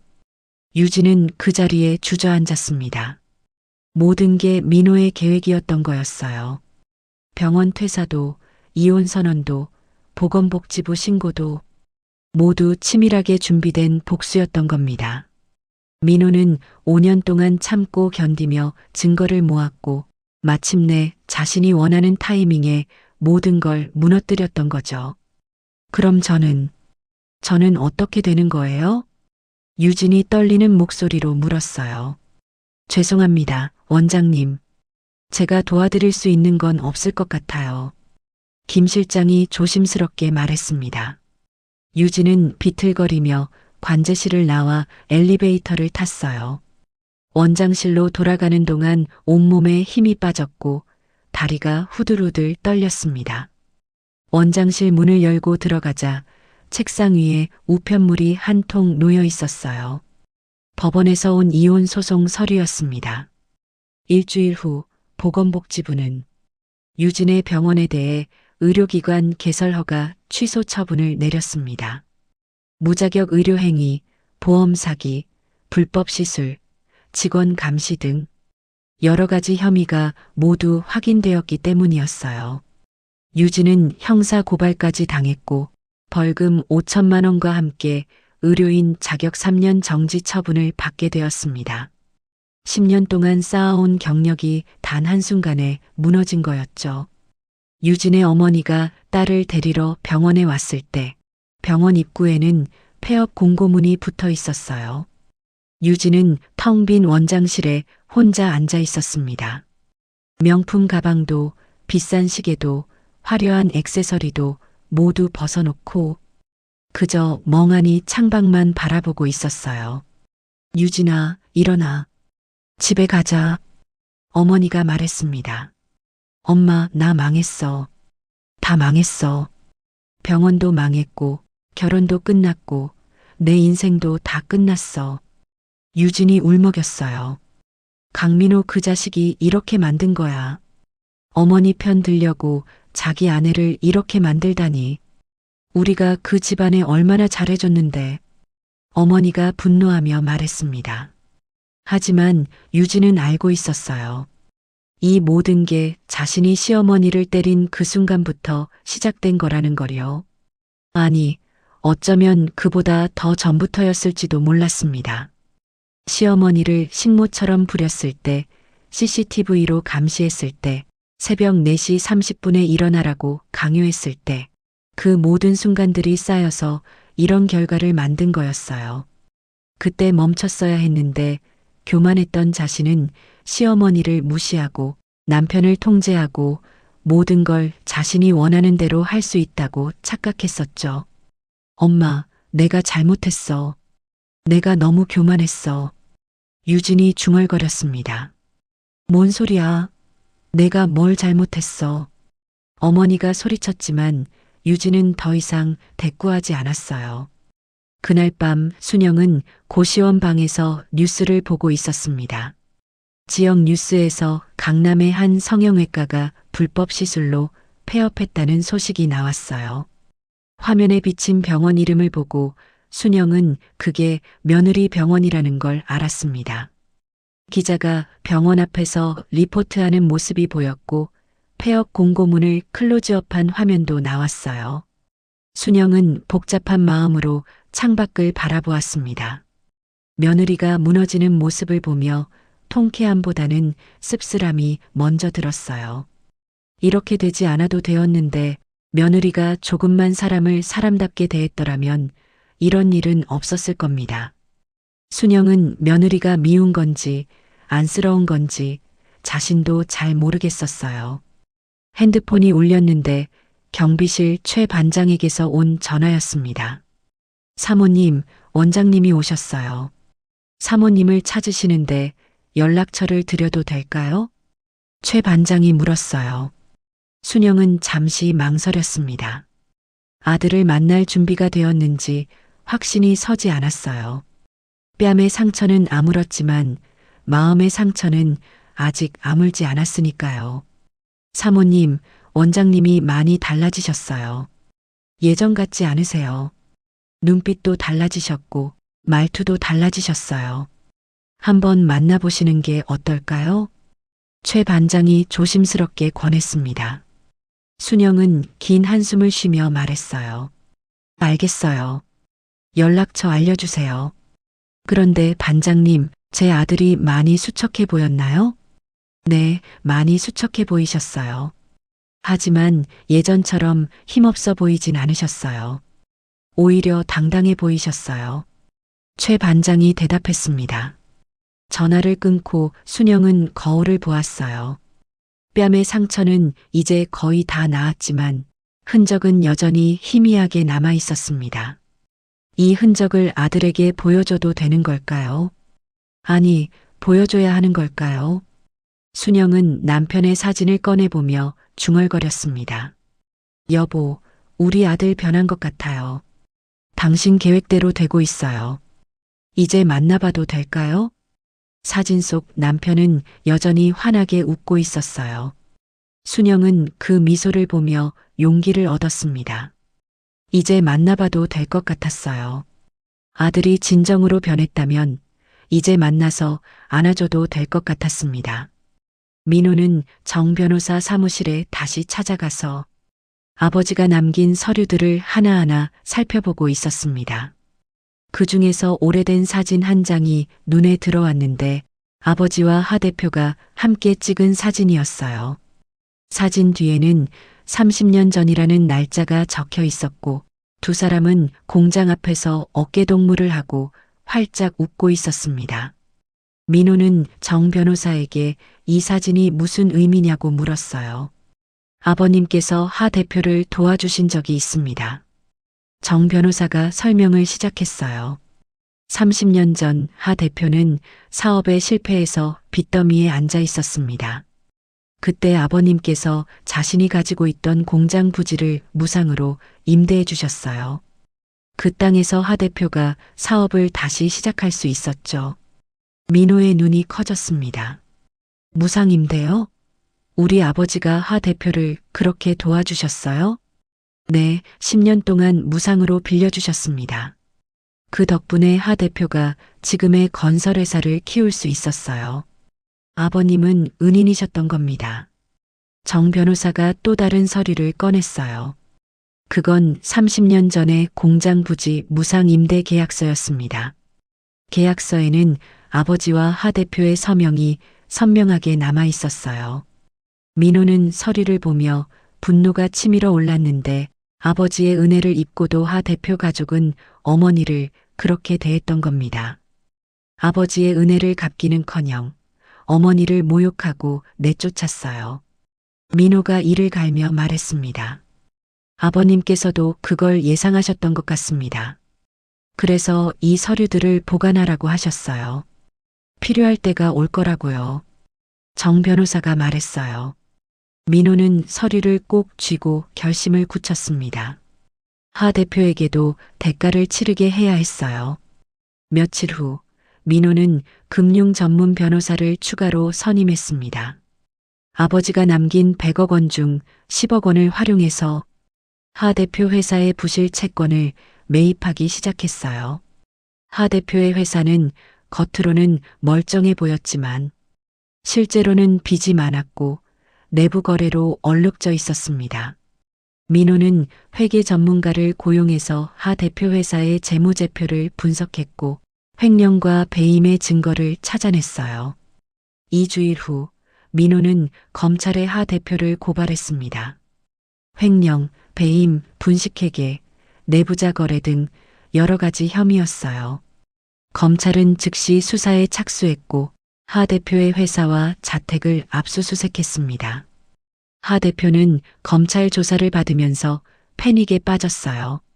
누가 이렇게 치밀하게 자료를 준비해서 고발했는지 궁금했는데 변호사를 통해 고발인이 강민호라는 걸 알게 되었습니다. 하 대표는 황급히 민호에게 전화를 걸었어요. 강서방, 나한테 왜 이러는 건가? 하 대표가 다그쳤습니다. 민호는 차분하게 대답했어요. 대표님이 제 아버지께 받은 은혜를 기억하시나요? 뭔 소리야? 무슨 은혜? 하 대표가 당황하며 물었습니다. 30년 전 제 아버지께서 대표님께 공장 부지를 10년 동안 무상으로 빌려주셨습니다. 그 땅에서 대표님이 지금의 회사를 키우셨죠. 민호가 말했어요. 전화 너머로 잠시 침묵이 흘렀습니다. 그건 옛날 일이잖아. 그게 지금이랑 무슨 상관이야? 하 대표가 변명했어요. 민호의 목소리가 차가워졌습니다. 은혜를 갚기는커녕 대표님 가족은 제 어머니를 식모처럼 부리고 모욕하고 심지어 내쫓았어요. 제 아내가 어머니 뺨을 때렸을 때 대표님 부인은 옆에서 잘했다고 하셨죠. 그건 내 딸이 화가 나서 그런 거지. 시어머니가 손주를 제대로 돌보지 않았잖아. 하 대표가 소리쳤습니다. 손주는 긁힌 것뿐이었어요. 하지만 제 어머니는 뺨을 맞았습니다. 70이 넘으신 분을 진주 반지 낀 손으로 때렸어요. 민호가 차갑게 말했어요. 하 대표는 말문이 막혔습니다. 대표님, 은혜를 원수로 갚으면 대가를 치르게 되어 있습니다. 제 아버지께서 그걸 가르쳐 주셨어요. 민호가 전화를 끊었습니다. 하 대표는 핸드폰을 내려놓고 주저앉았어요. 30년 전의 일이 문득 떠올랐는데 그때 자신은 정말 빚더미에 앉아서 안 좋은 일도 생각했었습니다. 그때 강철수 씨가 나타나서 공장 부지를 빌려줬고 덕분에 다시 일어설 수 있었죠. 하지만 시간이 지나면서 그 은혜를 잊고 살았고 강철수 씨가 돌아가신 후로는 아예 생각조차 하지 않았어요. 딸이 시어머니를 학대한다는 느낌도 들었지만 남의 집안일이라고 생각하며 방관했고 심지어 딸 편을 들어주기까지 했습니다. 며칠 후 검찰은 하 대표를 구속했습니다. 횡령 금액만 20억 원이 넘었고 분식회계와 내부자 거래까지 드러났기 때문이었어요. 뉴스에서는 연일 하 대표의 비리를 보도했고 회사 주가는 폭락했습니다. 하 대표의 아내는 남편을 면회하러 구치소에 갔다가 기자들에게 둘러싸여 플래시 세례를 받았어요. 사모님, 횡령 사실을 알고 계셨습니까? 사위분이 고발했다는데 사실입니까? 기자들이 질문을 쏟아냈습니다. 하 대표의 아내는 아무 대답도 하지 못하고 차에 올라타 도망치듯 떠났어요. 집에 돌아오니 딸 유진이 소파에 앉아 멍하니 텔레비전을 보고 있었습니다. 화면에서는 남편 민호가 하 대표를 고발했다는 뉴스가 나오고 있었어요. 유진아, 내 남편이 완전히 미쳤어. 장인을 검찰에 고발하다니. 어머니가 소리쳤습니다. 유진은 대답하지 않고 그저 화면만 바라보고 있었어요.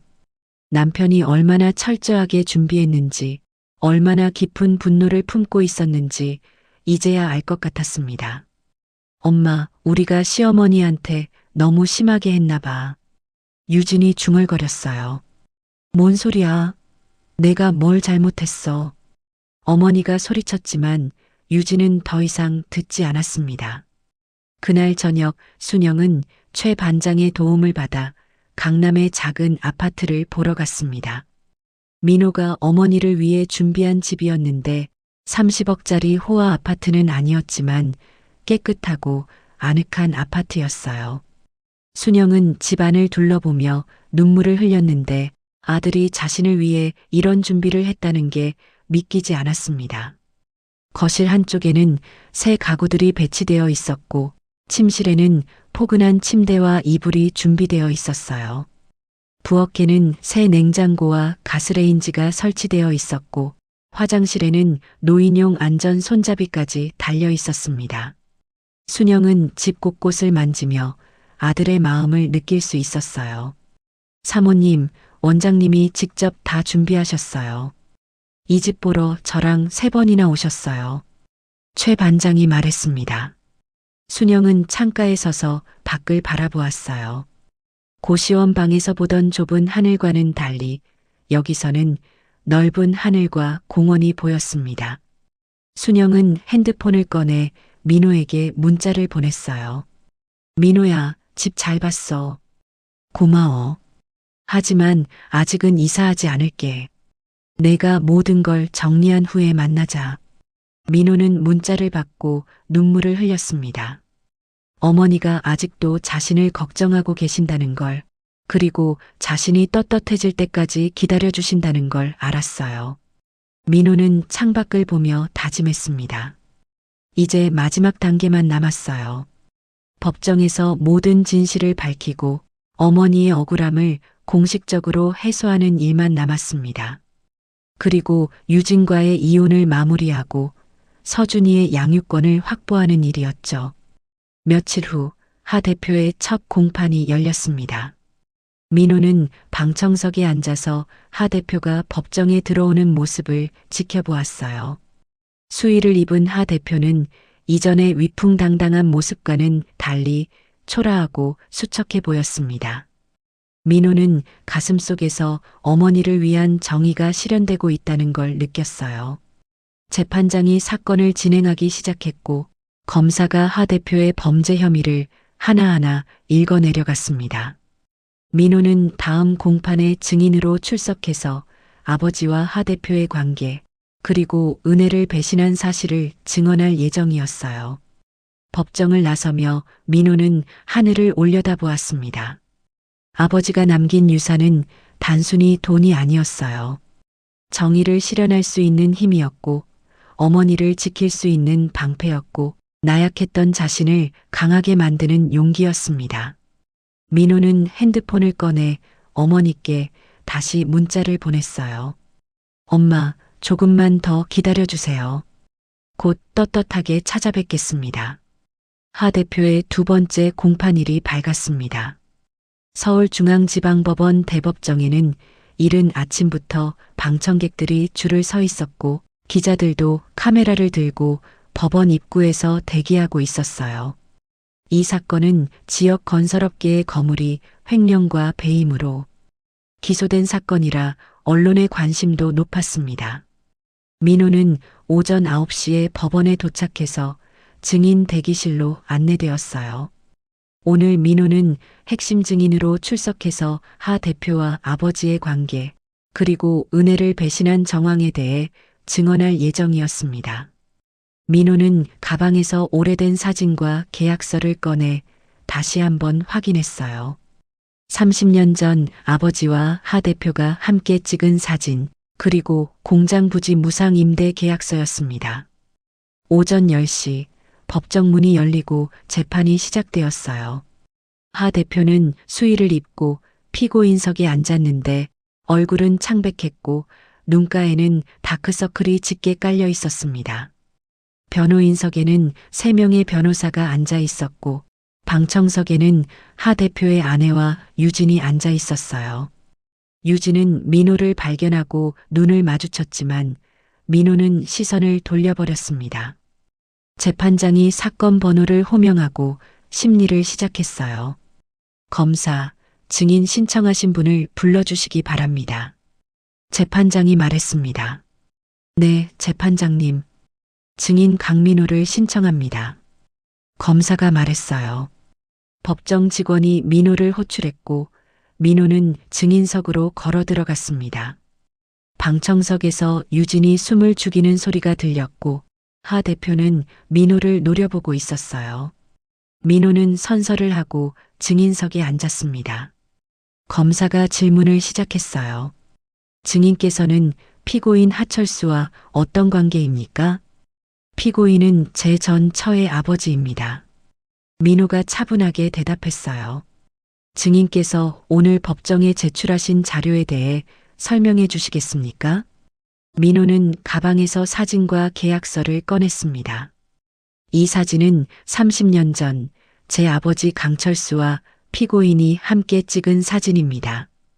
그리고 이 계약서는 제 아버지가 피고인에게 공장 부지를 10년간 무상으로 임대해 준 계약서예요. 민호가 서류를 제출하며 말했습니다. 방청석이 술렁거렸고 기자들은 열심히 메모를 했어요. 하 대표의 얼굴이 하얗게 질렸습니다. 검사가 계속 질문했어요. 무상 임대라고 하셨는데 그게 무슨 의미입니까? 30년 전 피고인은 사업 실패로 빚더미에 앉아 있었습니다. 제 아버지는 그런 피고인을 돕기 위해 자신이 소유한 공장 부지를 10년간 무료로 빌려줬어요. 그 땅에서 피고인이 건설업을 다시 시작할 수 있었고 금의 회사를 키울 수 있었습니다. 민호가 설명했어요. 재판장이 서류를 검토하며 물었습니다. 그렇다면 증인의 아버님은 피고인의 은인이셨다는 말씀인가요? 네, 재판장님. 제 아버지는 피고인에게 목숨과도 같은 은혜를 베푸셨습니다.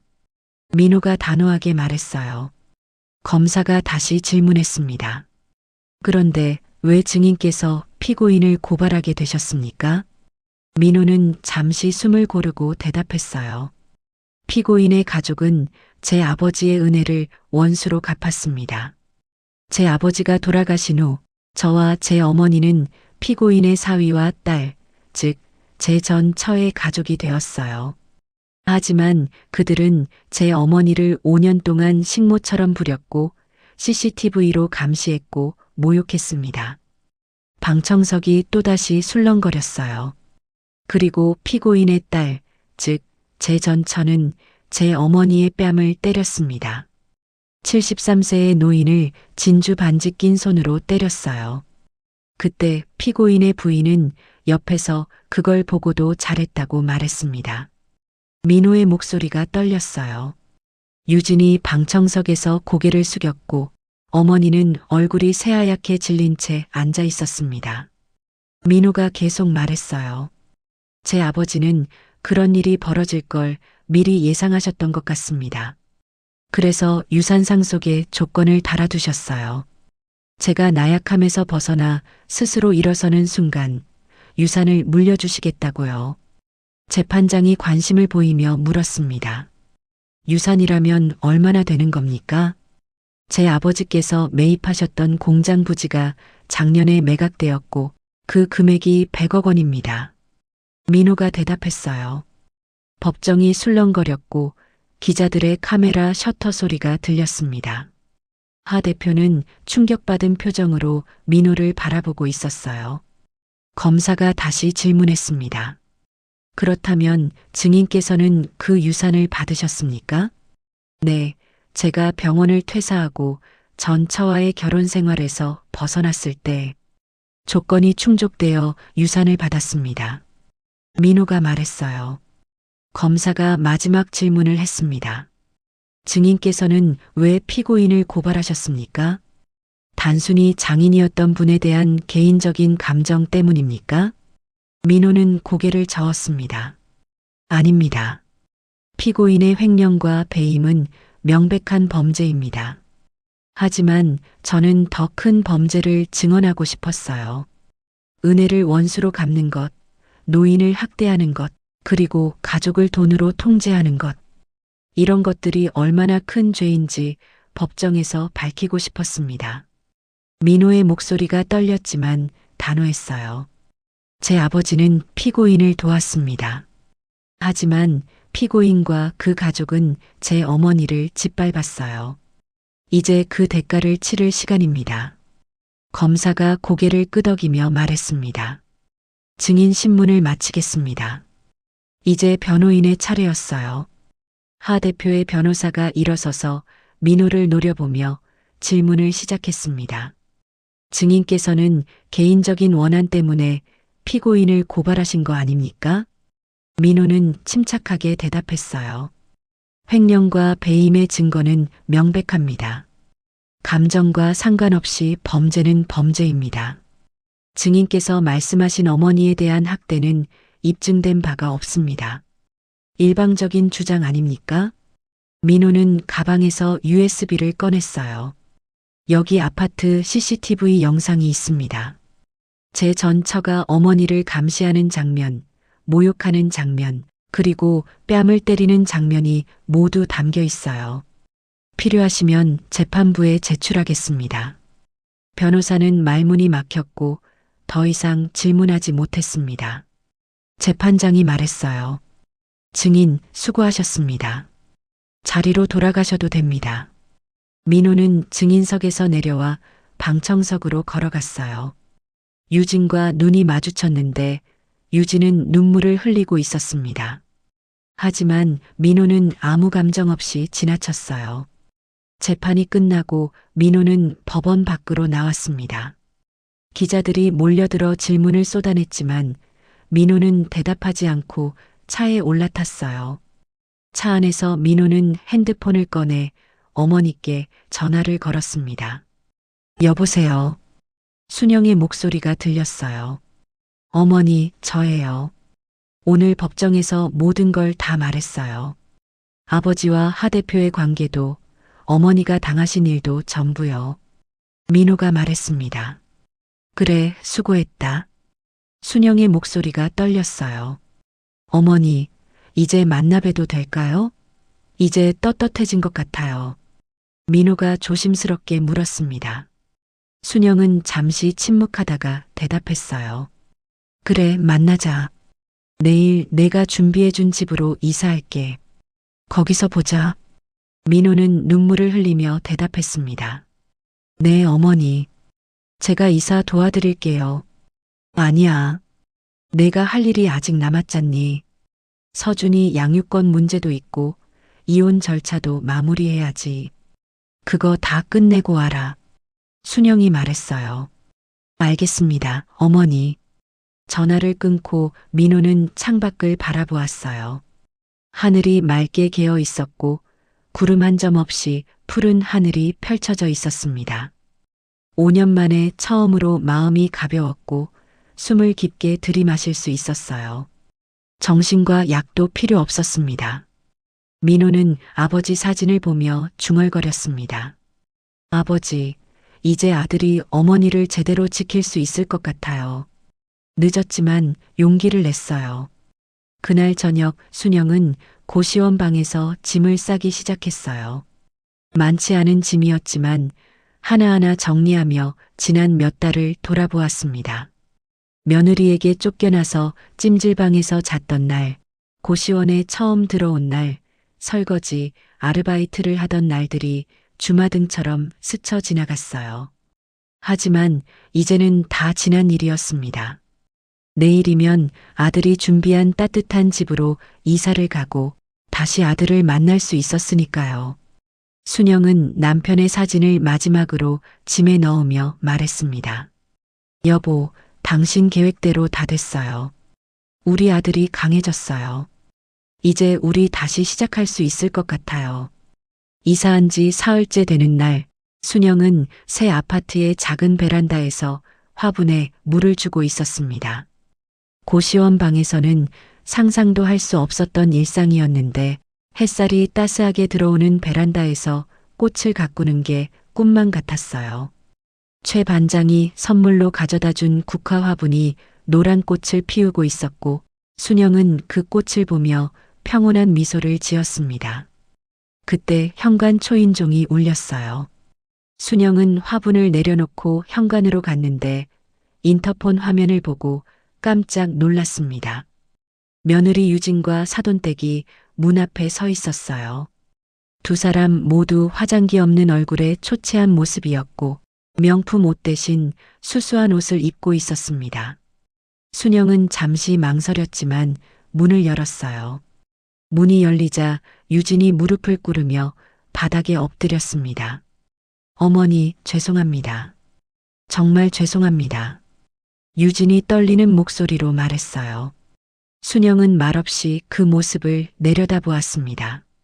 사돈댁 어머니도 무릎을 꿇었어요. 사돈 어른, 제발 우리 좀 살려주세요. 제 남편이 구속되고 딸 병원도 문 닫고 이제 우리는 갈 곳이 없어요. 사돈댁 어머니가 울먹이며 말했습니다. 순영은 여전히 아무 말도 하지 않았어요. 5년 동안 자신에게 했던 모욕들, 며느리가 자신의 뺨을 때렸을 때 옆에서 잘했다고 했던 말들이 떠올랐습니다. 유진이 고개를 들어 순영을 올려다보며 말했어요. 어머니, 제가 잘못했어요. 정말 잘못했어요. 제가 교만했고 어머니를 무시했고 사람을 사람답게 대하지 않았어요. 지금 나한테 뭘 바라고 온 거니? 순영이 차분하게 물었습니다. 유진이 눈물을 흘리며 대답했어요. 병원 재개하는데 돈 좀 도와주세요. 제가 다시 시작할 수 있게 해주세요. 제발이요. 순영은 한숨을 쉬었습니다. 결국 돈 때문에 온 거였어요. 진심으로 사과하러 온 게 아니라 다시 일어서기 위해 도움을 구하러 온 겁니다. 병원 재개? 순영이 되물었어요. 네, 어머니. 민호 오빠가 100억 원을 받았잖아요. 그 중에 10억만 빌려주시면 제가 다시 병원을 열 수 있어요. 꼭 갚을게요. 유진이 애원했습니다. 순영의 얼굴이 차갑게 굳어졌어요. 너는 아직도 모르는구나. 내가 뭘 잘못했는지. 알아요, 어머니. 제가 어머니를 식모처럼 부린 것도 알고 CCTV로 감시한 것도 알고 뺨을 때린 것도 다 잘못한 거 알아요. 유진이 소리쳤습니다. 그럼 왜 지금 나한테 돈을 달라고 하니? 순영이 물었어요. 유진은 대답하지 못했습니다. 사돈댁 어머니가 대신 말했어요. 사돈 어른, 우리도 먹고 살아야 하잖아요. 딸이 다시 일어서야 손주 서준이도 키울 수 있고요. 순영은 고개를 저었습니다. 서준이는 민호가 키울 거예요. 양육권은 이미 민호가 가져갔어요. 유진의 얼굴이 하얗게 질렸어요. 뭐라고요? 서준이를? 안 돼요. 서준이는 제 아들이에요. 네가 나를 때렸을 때 서준이가 옆에서 울고 있었어. 8살짜리 아이가 엄마가 할머니를 때리는 걸 보고 있었던 거야. 순영의 목소리가 떨렸어요. 유진은 그제야 그날의 기억이 떠올랐습니다. 서준이가 손목을 다쳐서 울고 있었고 자신은 화가 나서 시어머니를 때렸었죠. 그때 서준이가 무슨 생각을 했을지, 얼마나 무서웠을지 이제야 깨닫게 되었어요. 어머니, 제발이요. 한 번만 기회를 주세요. 제가 달라질게요. 유진이 바닥에 이마를 대고 빌었습니다. 순영은 뺨의 흉터를 만지작거렸어요. 진주 반지가 스친 자리에 아직도 희미한 흔적이 남아 있었습니다. 나는 내가 나를 때린 것보다 내 스스로를 망친 게 더 안타까워. 순영이 조용히 말했어요. 유진이 고개를 들어 순영을 바라보았습니다. 내가 조금만 겸손했더라면, 조금만 사람을 존중했더라면 이렇게까지 되지 않았을 거야. 하지만 너는 교만했고 남을 깔보았고 돈으로 모든 걸 해결할 수 있다고 생각했어. 순영이 말했어요. 지금이라도 늦지 않았어요. 제가 바꿀게요, 어머니. 유진이 울먹였습니다. 순영은 고개를 저었어요. 이미 늦었어. 내 뺨을 때렸을 때 끝난 거야. 나는 너를 용서할 수 없어. 어머니. 유진이 소리쳤습니다. 용서는 없다. 돌아가. 순영이 단호하게 말했어요. 사돈댁 어머니가 다시 애원했습니다. 사돈 어른, 우리 집은 이미 망했어요. 제 남편은 감옥에 있고 딸은 의사 자격도 정지당했어요. 제발 우리 좀 살려주세요. 순영은 차갑게 대답했어요. 그건 사돈들이 자초한 일이에요. 내 남편이 너희 남편을 도와줬을 때 은혜를 기억했어야 했어. 하지만 은혜를 원수로 갚았잖아요. 그건 몰랐어요. 그렇게 옛날 일인 줄 몰랐어요. 사돈댁 어머니가 변명했습니다. 몰랐다고 해서 죄가 없어지는 건 아니에요. 이제 그 대가를 치르는 거고요. 순영이 말했어요. 그때 현관문이 열리며 민호가 들어왔습니다. 민호는 무릎 꿇은 유진과 사돈댁 어머니를 보고 얼굴이 굳어졌어요. 뭐 하는 거예요? 민호가 차갑게 물었습니다. 유진이 민호를 보며 소리쳤어요. 오빠, 제발 우리 좀 도와줘요. 우리가 잘못했어요. 민호는 가방에서 서류 봉투를 꺼냈습니다. 이게 뭔지 알아요? 뭔데요? 유진이 물었어요. 이혼 판결문이에요. 오늘 최종 판결이 났어요. 우리는 이제 남남이에요. 민호가 서류를 바닥에 던졌습니다. 유진이 서류를 집어들고 읽어보더니 얼굴이 하얗게 질렸어요. 이혼은 물론이고 재산 분할도 거의 받지 못했고 서준이의 양육권도 민호에게 갔습니다. 안 돼요. 서준이는 제 아들이에요. 유진이 울부짖었습니다. 민호가 차갑게 말했어요. 당신이 어머니를 때렸을 때 서준이가 보고 있었어. 그 아이가 얼마나 무서웠을지 생각해 본 적 있어? 유진은 대답하지 못했어요. 민호가 의사 가운을 가방에서 꺼내 유진에게 던졌습니다. 당신과의 결혼도 당신 병원도 다 끝났어. 당신은 어머니의 굳은 살을 짓밟았고 당신은 내 자존심도 짓밟았어. 이제 우리는 끝이야. 민호가 어머니께 다가가 팔을 잡으며 말했어요. 어머니, 들어가세요. 이 사람들은 제가 처리할게요. 순영은 고개를 끄덕이고 안으로 들어갔습니다. 민호는 유진과 사돈댁 어머니를 바라보며 말했어요. 다시는 이 집에 오지 마세요. 경고해요. 오빠, 제발. 유진이 애원했지만 민호는 문을 닫아버렸습니다. 복도에 남겨진 유진과 어머니는 한참을 그 자리에 앉아 있었어요. 모든 게 끝났다는 걸, 다시는 돌아갈 수 없다는 걸 이제야 깨달았습니다. 집 안으로 들어온 민호는 어머니를 거실 소파에 앉히고 따뜻한 차를 내왔어요. 엄마, 괜찮으세요? 민호가 물었습니다. 괜찮아. 너 때문에 힘든 거 아니니? 순영이 아들의 손을 잡았어요. 아니에요.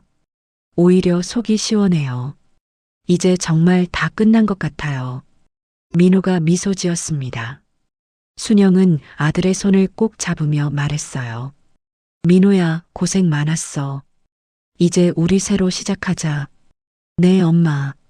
서준이도 다음 주에 데려올게요. 할머니랑 같이 살 거라고 하니까 너무 좋아하더라고요. 민호가 말했습니다. 순영의 눈에서 눈물이 흘러내렸어요. 하지만 이번엔 슬픈 눈물이 아니라 행복한 눈물이었습니다. 그래, 우리 서준이. 할머니가 맛있는 것 많이 해줄게. 순영이 미소 지었어요. 민호도 어머니와 함께 미소를 지었습니다.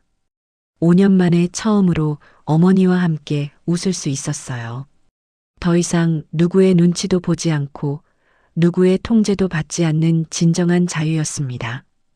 창밖으로 석양이 지고 있었고 붉은 노을이 거실을 따뜻하게 물들이고 있었어요.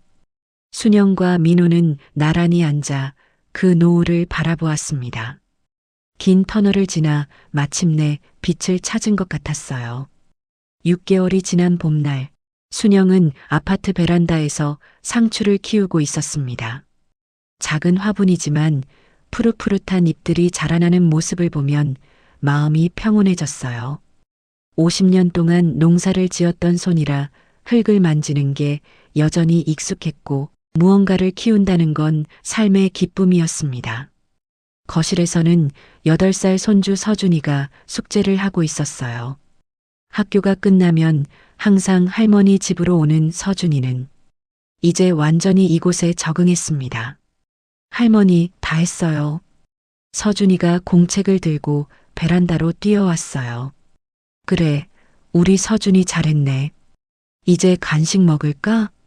순영이 서준이의 머리를 쓰다듬었습니다.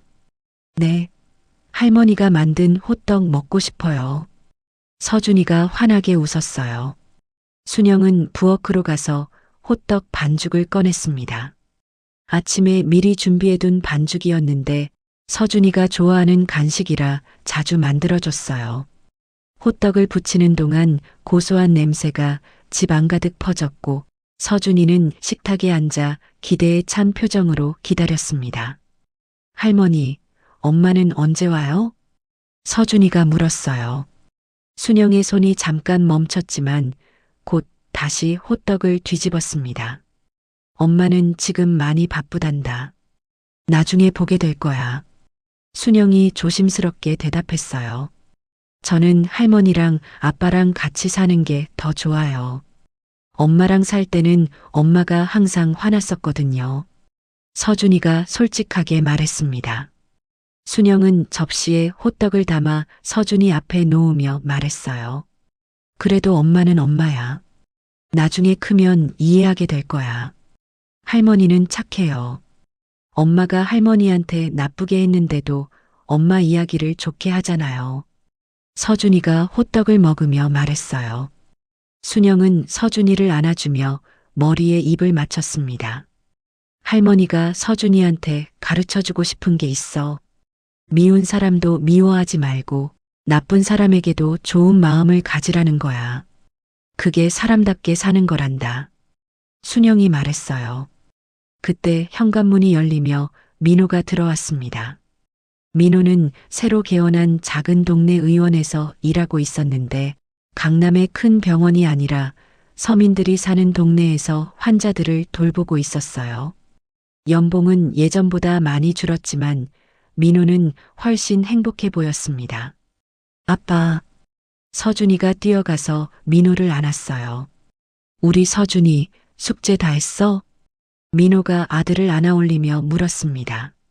네, 할머니가 호떡도 해주셨어요. 서준이가 자랑했어요. 민호는 어머니께 다가가 인사했습니다. 엄마, 오늘 하루 어떠셨어요? 좋았지. 서준이랑 베란다에서 상추도 키우고 호떡도 만들고. 너는? 순영이 물었어요. 저도 좋았어요. 오늘 환자분 중에 80살 할머니가 오셨는데 우리 엄마 생각나더라고요. 민호가 미소 지었습니다. 세 사람은 식탁에 둘러앉아 저녁을 먹었어요. 순영이 만든 된장찌개와 김치볶음, 그리고 시금치나물이 차려졌습니다. 화려한 음식은 아니었지만 따뜻하고 정성이 담긴 밥상이었어요. 제가 오늘 하 대표 소식 들었어요. 민호가 조심스럽게 말했습니다. 무슨 소식? 순영이 물었어요. 징역 5년 확정됐대요. 항소도 기각됐고요. 민호가 말했어요. 순영은 잠시 침묵하다가 고개를 끄덕였습니다. 그래, 잘못한 만큼 벌을 받는 거겠지. 유진이는 지금 재활치료센터에서 자원봉사를 하고 있대요.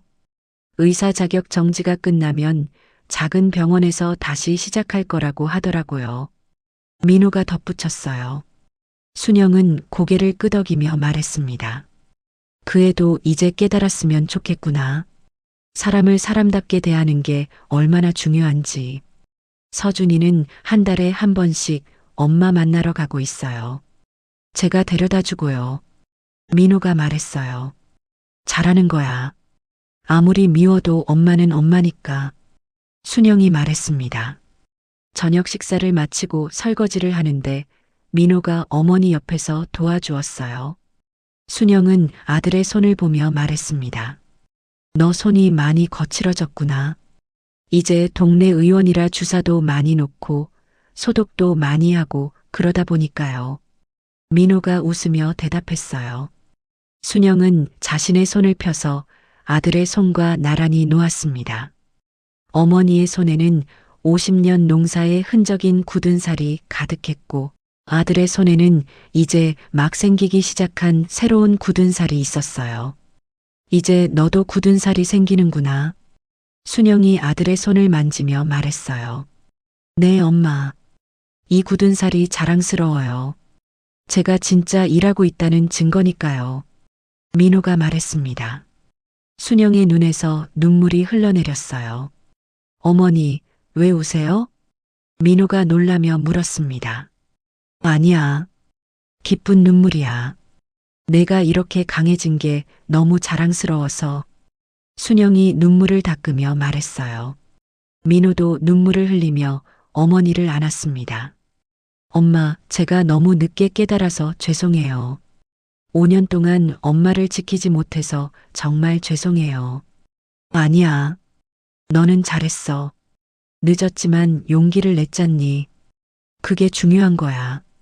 순영이 아들의 등을 토닥이며 말했어요. 그날 밤 서준이를 재우고 민호와 순영은 거실에 나란히 앉았습니다. 민호가 가방에서 두꺼운 노트를 꺼냈어요. 어머니, 이거 드릴게요.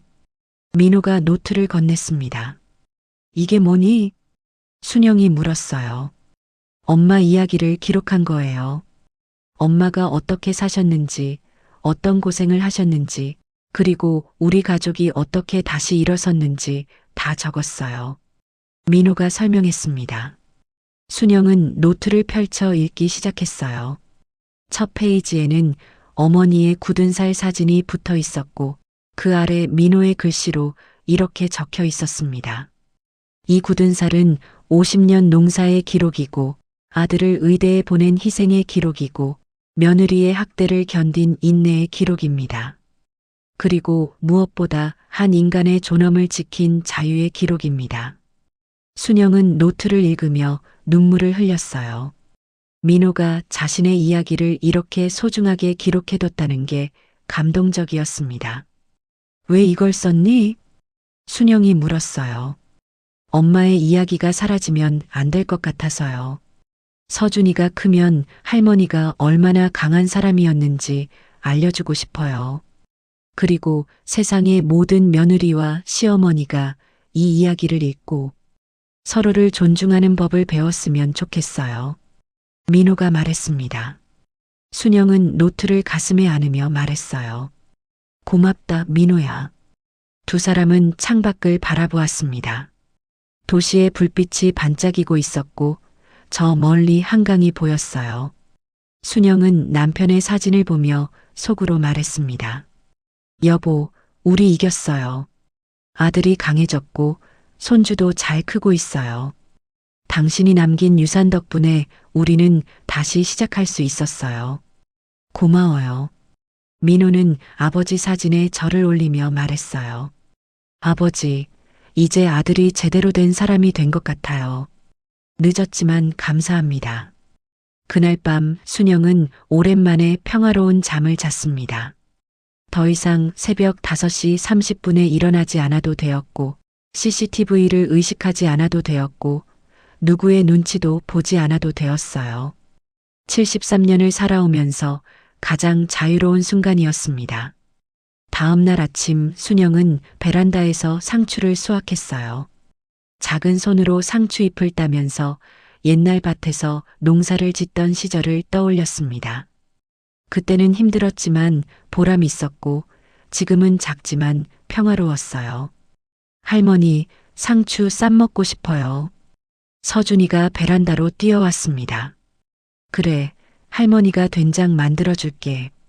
순영이 미소 지었어요. 순영은 손주와 함께 부엌으로 갔습니다. 굳은 살 가득한 손으로 된장을 풀고 상추를 씻고 밥을 차렸어요. 이 굳은 살은 이제 더 이상 고통의 상징이 아니었습니다.